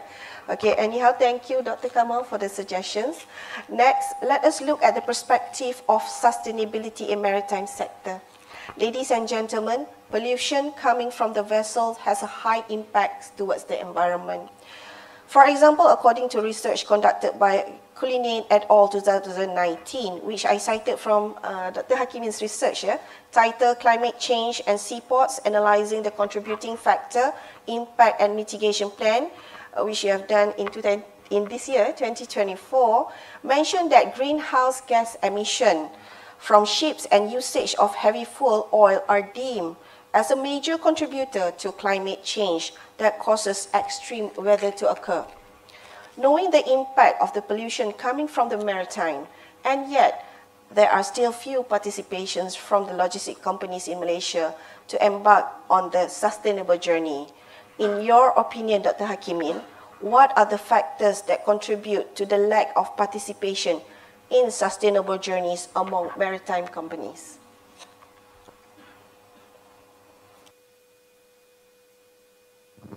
Okay, that's a quite tough questions for me to answer. But before we go direct to the questions, we have to understand to what extent our industry right now, in terms of the technology adoptions or any kind of the sustainability practices. I don't have a very exact information or the evaluations on the rate in terms of the implementations from the maritime industry, but the two results that we obtained from our previous research before, in terms of the technology adoptions, where we develop into 3 levels, which the first one is actually basic adoptions, second is actually the intermediate adoption, and the third one is the advanced adoptions. And based on our studies, some ports in Malaysia already reached the very, very advanced level where they are talking about the AI analytic information processing, about the big data, about the blockchain. When we talk in the first question, we talk about the port community system is actually under the umbrella of the blockchain. And this port is actually, when they go for the advanced things, when we try to understand why they are doing it. And of course, one of it is because of the competition. Again, I mentioned about the Singapore, which port, Malaysian port, is very located near to the Singapore port, Johor port, and the PTP. Look at the PTP. PTP is actually one of the, for me, is one of the advanced port in Malaysia. And I think in June, they are already marked as the top 5 most efficient port in the world. Why? Because of we always heard that if you are close to your competitors, you'll be strong as them. All right. So this is what happened when they cannot just do their routine jobs, but they have to innovate. And some small port, for example, secondary port or the tertiary port, just doing for like mono activities, and then they are still at the basics adoptions, where just in terms of the system, they are still relying on the EDI. By now we are talking about the API, right? So ADI and API is actually the transformation in terms of the data integration ataupun the process of the systems. And in terms of the IR 4.0, when we did the study 2 years back, we gathered all the stakeholders, major port in Malaysia, and we found out the the majority of the port are still in the process of exploring the technologies of the IR 4.0. Don't ask them, ask us. We are researchers. Sometimes we did research, right? So those delegates here, we are doing the in terms of AI, what else, blockchain. Do we fully understand about the process of AI, how it works, how it can be integrated into our research? So the question is actually go to myself. And now we are talking about the cleaner energies and so on. UMT has we are just finalizing the project between the Korean companies on hydrogen boats, where they are willing to give the technologies from there. Now Korea is very competitive now. They are showing they have the technology, they are willing to contribute the technology to us. We only consume our researchers to build the prototype here and then doing the business based on the technology that they provide. So what they give is actually RDB, research and development and business. So not only development and just left it at the lab scale process at our lab, right? So that is actually we have to understand. And before we go for the maritime operations, the question talking about the lags of participations. So it is noteworthy to mention that port is actually contributing to the pollution. Same goes to the other industry. How much they contribute is around 17% according to the United Nations data, and we are actually contributing around 17% of pollutions, overall pollutions, and we must change towards the sustainability. We have talking about the hydrogen fuel and so on, but the thing is how are we going to change and when there is factors that actually hindrances all this process. And what I can mention is the first factors is the cost of implementations. That is a number one. That's why we are talking about the people, profit, and planet. All right? Profit must come first, and then goes to the planet and people. All right? So based on our previous studies, we have found out the most of the shipbuilding companies, when they want to go for the green shipbuilder or green shipyard, they are looking for incentive first. All right, why incentive? Because we have been trained for many, many decades for citizens, for people, for organizations looking for subsidies, incentive. But Malaysians still provide the incentive for this green effort. For example, I give you the MIDA. MIDA actually providing the tax exemptions for those companies who embark on the green buildings, green data centers, EV and others like solar leasing activities. We did that. But there is a challenge for the companies. Some of them, not all companies have been awarded with that, right? But that is the thing. So that's why it is very important for the companies to have the second factors, which is the awareness and the leaderships. How many CEO in the maritime sectors, they are openly and loudly talking about the sustainability and ESG things, right? PKT with no ESG, no MSG. But how many others? But we need to have more captains and leaders who are talking about the leaders, about the sustainabilities. And from our studies as well, we found out the genders dispersion is the factor for this sustainability initiative. We found out the oldest generations are tends to do the routine job. They are looking for their normal activity. When we talk about, let's go for bench cleaning, we don't have a time. We have busy. We have a lot of ships to be built. But when we go asking for the newer generations, because some shipbuilding in the Sabah and Sarawak, they are a family business.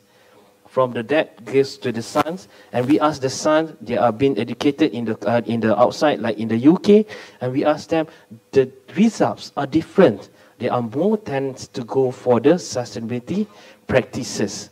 All right. So leadership is actually plays a very important role where we need to do some innovation. There are lots of initiatives that can be done, like a Kaizen, just in time, 80-20% rule that innovated by the Google, which allow your employees a free 1 day just to think about the innovations. We have a 5 days working days, right? So some leaders, they give you 1 day just to think how they can innovate something to your companies. This is actually the Google Mail come out, right? So I think it can be implemented into the maritime areas, maritime sectors. And the other things is actually about the research and development cultures. All right. We have seen the trends. Some companies, they are starting to have the R&D departments. Right, when I studied when I did my degree, I will say that I will assume all the companies have the R&D department. 80% companies doesn't have it. This is the reality check. But now we have witnessing the positive development in Malaysia. They are looking for R&Ds. All right, we have to change where we have to trust the academics, industry and academic to collaborate each other's, trust in others, trust each others, work in others on doing something. All right. So I think if we can change all these factors, can be changed from the negative like into the fact. Right. So that's, I think, enough to answer the questions. All right. Dr. Sri, you want to add? Yeah, one of the issue when I talk to them is talking about your research paper. Don't do things, researchers, that nobody want to listen or read. Do research paper on the current topic that is of importance so that people will quote you and read your research paper. So that is the thing. That is why you say that nobody want to fund your research, because your research is very boring, not advanced at all. Right? Recently, I think Malaysian, we had an issue on the Krak Canal, right?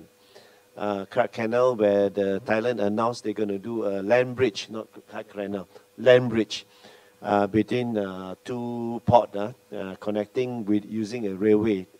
So immediately I pick up the phone, I call Dr. HAQIMIN. I want you to come up with a research paper talking about this, do all the calculation and measurement and everything to debunk this idea, which is ridiculous to me, because we need to know in terms of the value, the cost involved, the time involved to do transshipment. Basically what they meant was vessels from the Europe side coming in from Suez Canal, drop the container in this side of the west side of Champong, is it? The port is a port in Champong in Thailand, and then use railway to track it all to the other side, and another ship to pick up from the other side, go to there. Instead of a canal, they now use a railway.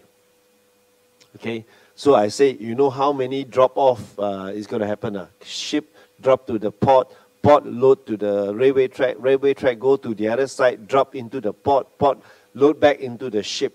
So I think Malaysia is only 1,000 kilometer deviation between Malaysia and Thailand, you know, so 1,000 plus maybe. Okay, then he calculated in total there's only 42 hours of deviation because of the vessel traveling time is don't know how many knots per hour we calculate. So that doesn't generate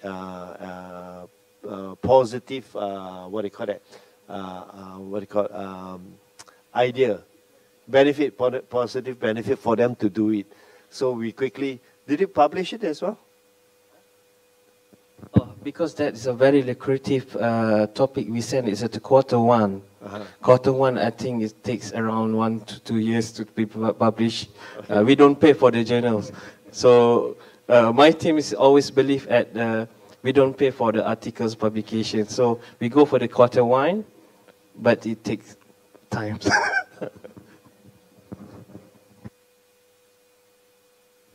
Since Dr. Sri mentioned about that things, I would like to raise the concern, if I may, at the topic. So just a few minutes.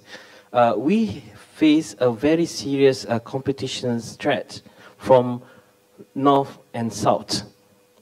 We are in the middle, which is Malaysia. So from the south, TUAS is actually combining all their 4 ports into one single port called the TUAS, which will be completed within a few years, if I'm not mistaken, 2026. The full capacity would be 42 million TEUs a year, and it will be fully automated, fully digitalized. And then it will be another threat to us when we have the PTP. But our PTP, their capacity is just 12.5 million. All right, only 1/3 from the capacity of the Singapore. So there are 2 things that we can gain from them. Is a serious threat where we are about to be maybe kicked out from that area one day, or we can enjoy. Currently, we enjoy with the spillover, because sometimes they are actually full, and then they will call and holler to us. Okay, we want to use your port. That's we enjoy. But one day, when they have the capacity of 42 million TEUs, I don't think we will get that phone from them. And now we are talking about the land bridge from the north. All right, so Dato' Sri, he asked me, I think, around 5 hours that we are struggling to finish it, because he wants that in the morning, and then they call it, I think, 7 o'clock. But it's good, but I'm a bit worried as well. But that what we call is a research plus politics. We have to defend Malaysia by research, all right? So not only debunks that facts, but we consider the LPI compared to Malaysia and Thailand, we are much efficient than them. Even though they have the good infrastructures, doesn't mean they will be ahead of us. All right, so we have a very sophisticated process. Actually, we have a lot of port here, even though they have the advantage in terms of distance, where they can cut the hundreds, I can't remember already how many kilometers, but in terms of timing, we are advanced than in terms of 40 plus hours.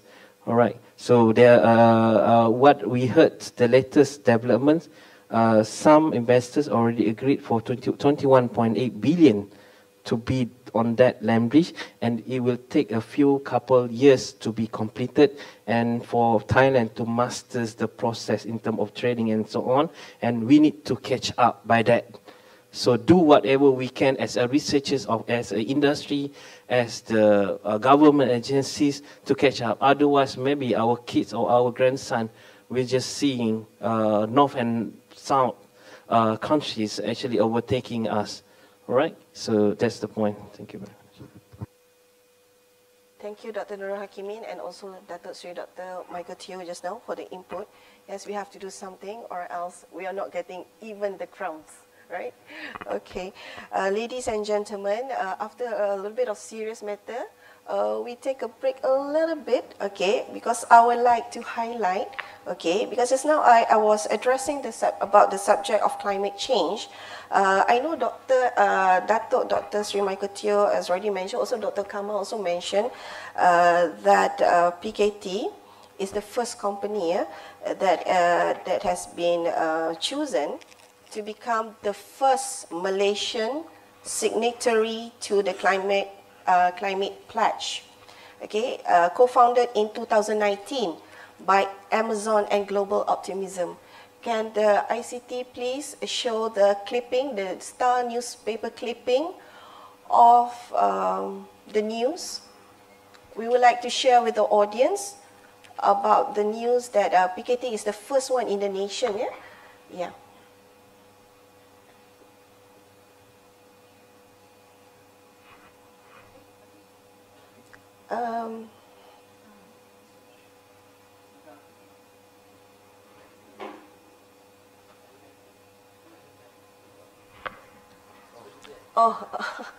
They did not synchronize it over here. All right, this is the newspaper clipping that state that PKT Logistics has become first Malaysian company to join the climate pledge, that is being co-founded by Amazon and Global Optimism. Okay, congratulations to Datuk Sri and also to PKT Logistic Group. Yeah. For the audience, let me inform you, the climate pledge is actually about encompasses a commitment to achieving net zero carbon emission by 2040, and signatories of the climate pledge are dedicated to regularly measuring and reporting greenhouse gas emission, as well as implementing decarbonization strategies in alignment with the Paris Agreement. Congratulations once again. Okay, moving on, we're going to touch about collaboration agenda. Datuk Sri Dr. Michael Teo, do you think that companies in the logistics and supply chain sector should collaborate with industries or academic institutions to achieve sustainability goals? If so, what measures should be implemented to ensure effective collaboration among these companies? You want us to...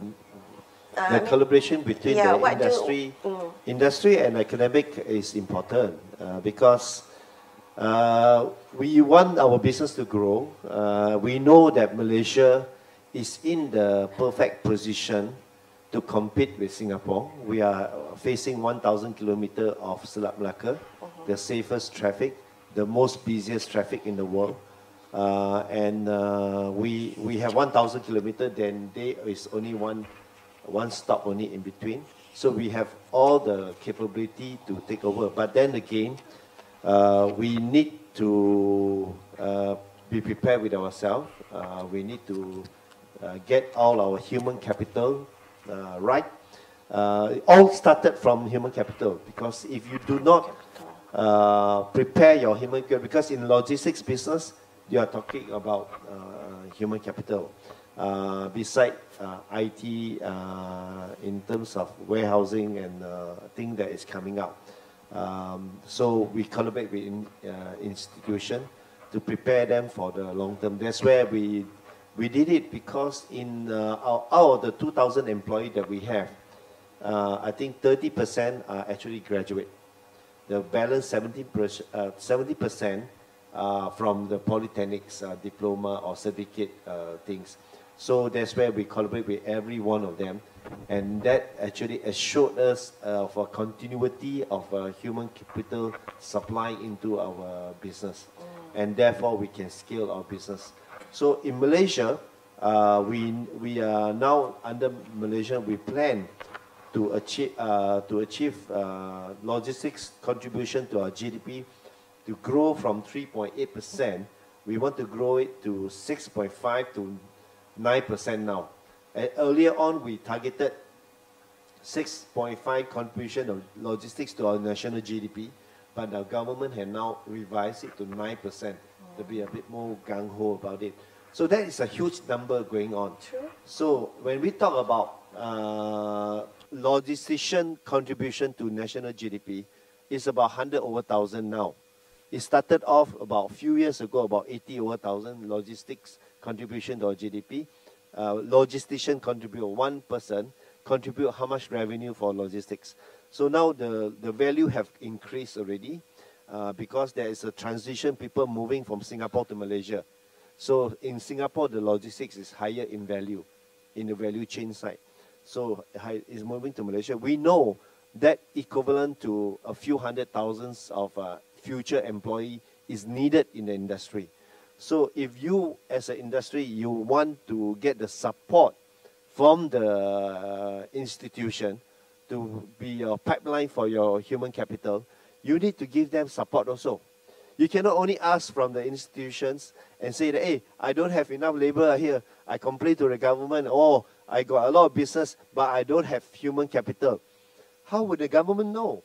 The government do not know that you have a lot of business. You need to tell them that this is going to happen to the country so that the institution will then transform themselves, come out with enough logistics courses, produce enough logistician. Because at the moment, I'm actually sitting in the board, in the Industrial Advisory Panel for PSP Kan. So we know which courses employability is how high. Logistics is always 100%. So therefore we say, okay, stop doing this course, transfer to logistics, or implement, or come up with other type of logistics course other than logistics and supply chain, maybe maritime logistics as well. so that we are prepared to face the future challenge of human capital and scalability of the business. So important, yes, very important. All right. So now we can see why PKT Logistic Group is such a good company, because they already think about this ahead of time by doing collaboration not only with the polytechnics, also with the university, so that the academic system can produce a very good quality of staff to provide to PKT Logistic Group needs. Yeah, congratulations, Dato. Thank you so much. Thank you too. Yeah, thank you so much. I completely agree with you. Okay, ladies and gentlemen, research helps identify sustainability challenges and develop practical solutions to address them, from climate change to resource depletion and beyond. Therefore, Dr. Kamal, drawing from your experience in researching the logistic and supply chain field, could you share successful case study or research examples where sustainable logistic practices have been effectively implemented? All right, thank you very much, Wan Nur. Just to echo to what is Dato' Sri mentioned about capacity building, actually, this is highly important because capacity building is a part of this sustainable practice as well. If you want to make sure that whatever that you are doing today is going to be consistency applied by the next generation, you have to make sure that you have to develop the people. You have to increase the capacity building, right? So how we do this capacity building things, it's not just about training, it's through research, By doing research with the universities, collaborating with the universities, this is one way to another to improve our the readiness of our people towards the innovations, towards these skills and whatnot, right? So as mentioned, as asked by Puan about this, one of the case studies, actually prior to this collaborating with the industry, we have done a lot of research, actually rigorously about sustainable practices, but it become so rigorous since when we start to collaborate with Dato' Sri on this developing what we call benchmarking tools about how we can measure the readiness of the implementation of sustainable practices towards the logistic company in Malaysia. Why this is motivating us? Because we know that in 2040 in Europe, they are actually going to have their very extreme of sustainable practices where they are going to use all the EV vehicles in the country, especially the European country, by the year 2040, right? This motivation basically has encouraged us to look into the readiness of our logistic industries in Malaysia. So we developed what we call Mampan Index. Yeah, Mampan Index, but we not registered it as one of the, the branding for this product. Mampan Index basically is a benchmarking tools where we develop together with industries and the government, the measuring the readiness, the performance of logistic companies towards implementing sustainable practices in their organization. So Mampan Index basically combining the elements of logistic performance index as well as the green logistic index. So we carefully take some of the elements from this, LPI, logistic performance index, and also the global the green logistic index. So it's going to be a tool that is also contributed to the readiness of the logistic company when it comes to the measurement of the LPI later on. Because in every 2 years' time, World Bank will come to all the countries to look in terms of the performance of our logistic company. So somehow or other, by having this Mampan Index, we are actually killing two birds with one stone. So we are helping also the LPI index. At the same time, we also look into the readiness of the logistic companies towards these green logistics. Yeah. So we have done that rigorously with MPC as one of the stakeholders inside the studies. It's quite interesting where the data shows that, you know, as I mentioned earlier, the readiness of the logistic company in Malaysia is still low, but there is windows of opportunities, you know. Why does it low? That is actually the major question here. Number one, because the mindset is about the financial sustainability. Because when we talk about you know, the sustainable practices, technological adoption, it always associate and link with the readiness in terms of the financial. Whereas, as mentioned by Dato' Sri, we can do this what we call a situational assessment, root cause problem solving, or even lean management to measure whether we are actually ready on that and what are the basic things that we can do to improve ourselves before we adopt to the new things, like, you know, to do a big investment towards this technological adoption and whatnot. Okay, that is actually the first thing in which we are together, we have to work together to improve this and, you know, help the company as well on how to change the mindset. So number one. Number two is in terms of this cultural readiness. We know Malaysians, they are quite, you know, when it comes to the changes, the management of change is quite low, it's quite challenging because we want to change the mindset of people to be more efficient, right? Change the work culture, to switch on the lights whenever you go out from the building, right? Always alert with that. That is the simple things that we can do. Also a big challenge on that, right? So that is actually what we have discovered from the research about the systems, about the people, about the you know, their mindset change, you know. So this is where the universities, the industries can fit in terms of what we can do later on in terms of research and development, right? Working together with industries. Maybe from there we can, you know, help, or we work together in developing the policy. Maybe the initiative on going into this green, sustainable practice should be start from us first. In our organization, especially like us in we need to have our own policies, you know, to show that we are actually walk the talk about this you know, implementation on sustainable practices, right?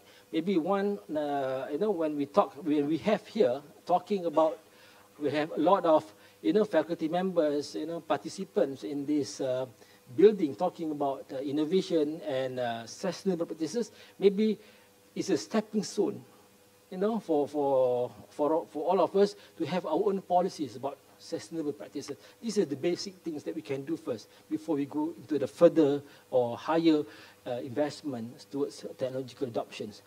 And I think, like what's mentioned by Dr. HAQIMIN just now, the leadership. We need to have a leadership that have a strong emphasization about these sustainable practices. Without their support, without their commitment towards this, I think we're not going to start it about these sustainable practices. I think that's all. Wrap up my talk. Thank you, Dr. Kamal, for sharing. A lot of research ideas we can obtain from Dr. Kamal sharing just now. Still in the same perspective for Dr. HAQIMIN, can you share any successful research or examples in the maritime field where sustainable logistic practices have been effectively implemented? Okay, I think I have a lot of example for the companies who are actually successful in these sustainability activities, but the time is now, it's more than 2 hours. We understand about it, but I try to make it quick. All right, in the maritime sectors, one of the best global benchmark is the Port of Hamburg. All right, Port of Hamburg is a very, very competitive port in the world, and what they did is actually first they start with the digitalizations, where they change everything into the very, very sophisticated systems, and from that they manage to go for the sustainability efforts, where lots of things has been done by the Port of Amber, and not to mention when we see that Port of Amber is at the international level, but in Malaysia we have a lot of company who embark on that. I want to touch on the PKT, but on the logistic, but I try to go for the maritime. So Petronas, for example, right, former companies of Dr. Kamal, all right. So he's involved in many activities. For example, carbon capture storage, where they actually capturing the carbon actually from their operations and capture it into the saline coffers in offshores, and from that they're calculating and gain the opportunities from the government incentive and another grant and long-term contract with suppliers and the consumers. When we realize right now is most of the customers, they are start looking not only on the financial statement but the sustainability report, right? So for UMT as well, Petronas has did a lot of collaboration with us. For example, they fund us in terms of studying the floating solar for sea, not on the lake. So for the lake, it's common because of it's surrounded by this hill and so on. So they don't have much hurdles in terms of the wind and so on. But for the open at the sea, they will study about the wind effect and so on for the solar structures. And then we have a lot of activities of the CSR at the island, for example. They fund in terms of the turtle conservations. In fact, the MISC is actually one of our transportation companies where they embark on the underwater preservations, where they can conserve the flora and fauna through the universities. And PTP itself has integrate all the systems, what we call as PTOP, port terminal. I think it's a kind of the port community system where they integrate all the system into the single system. From this, the operations of the port will be streamlined, very smooth and so on. Even they can monitor the energy consumption through AI. Same goes to the PKT just mentioned by Dato' Sri. And then all those technologies is actually helping us into this sustainability practices. All right. So there are many companies actually embark at the very different levels. Some of them go for the advanced. Some of them go for the basic. So if you are smaller companies, for example, what kind of the basics practice that you can go? All right. I found out there is a very small shipyard in Miri. They just change their wall. You know, they guess there is a big hangar. They just change the wall from that plain plate into the transparent rooftop. So what happened? Yes, it provides the direct light from outside, get into their areas. They don't need to open the switch on the light at the day only. That is a very simple one, we call that eco building. So there's a lot of things that I want to share, but I try to understand the situations, but it's okay. That's the things. Thank you, Madam Moderator. Thank you so much, Dr. HAQIMIN, for that sharing of research output just now. We learned a lot. Time flies when we have a lot of information to discuss on. Yeah, thank you so much. I would like to thank. My conclusion is we have discussed a lot of things about implemented practices, challenges, suggested strategies, potential collaboration, and successful sustainability stories in the logistic and supply chain field from our three distinguished panelists. Therefore, let us commit to driving this change and making sustainable logistics a reality. With that note, I would like to express my heartfelt gratitude for today's keynote session panelists, Dato' Seri Michael Teo, Dr. Kamal Imran Muhammad Sharif, and Dr. Nurul HAQIMIN Muhammad Salleh. I also extend my thanks to the audience for joining us and and contributing to the session. As the moderator for today's keynote session, I conclude my role with a sincere thank you and wabillahi taufiq wal hidayah. Wassalamualaikum warahmatullahi wabarakatuh. Over to you, Dr. Ustaz.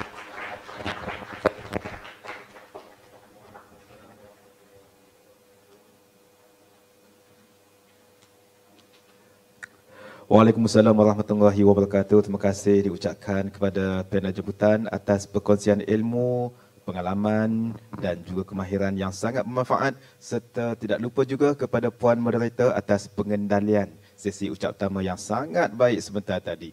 Para pengucap pertama dan juga moderator dipersilakan untuk mengambil tempat. Dipersilakan.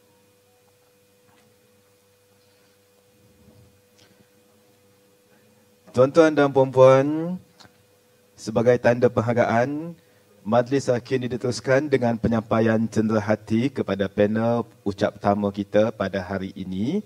Dipersilakan Yang Berusaha Dr. Riam Anak Perempuan Caumai, Pengarah Pusat Penyelidikan dan Inovasi JPPKK, diiringi Yang Berusaha Puan Hajar Ros Eliza binti Datuk Syahari, Pengarah PSP untuk menyampaikan cenderahati.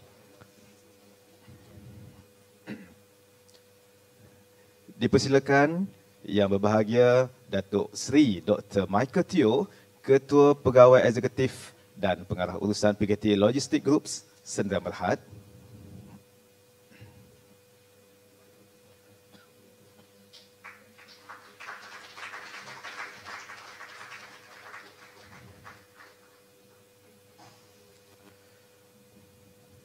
Seterusnya dipersilakan Yang Berusaha Dr. KAMAL IMRAN bin Muhammad Sharif, Timbalan Pengarah Pusat Logistik dan Pengangkutan, Pusat Pengajian Pengurusan Teknologi dan Logistik, Universiti Utara Malaysia.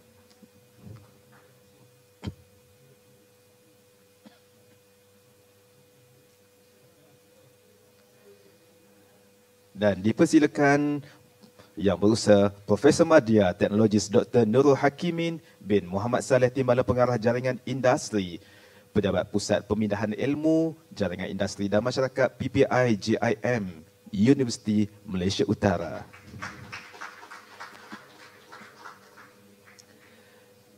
Seterusnya dipersilakan Puan Pengarah PSP diiringi Dr. Zohadi bin Zakaria, Timbalan Pengarah Akademik PSP, untuk menyampaikan cenderahati kepada Dr. Riam Anak Perempuan Caumai. Dipersilakan.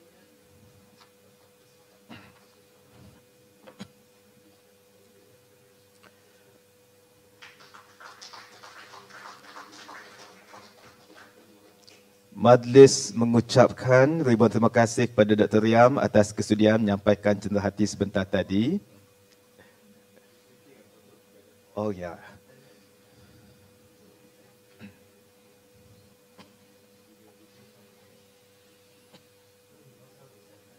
Dan selepas ini kita ada sesi fotografi bersama-sama juga di foyer ramai-ramai.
Tuan-tuan dan puan-puan, majlis kita hampir sampai ke penghujungnya.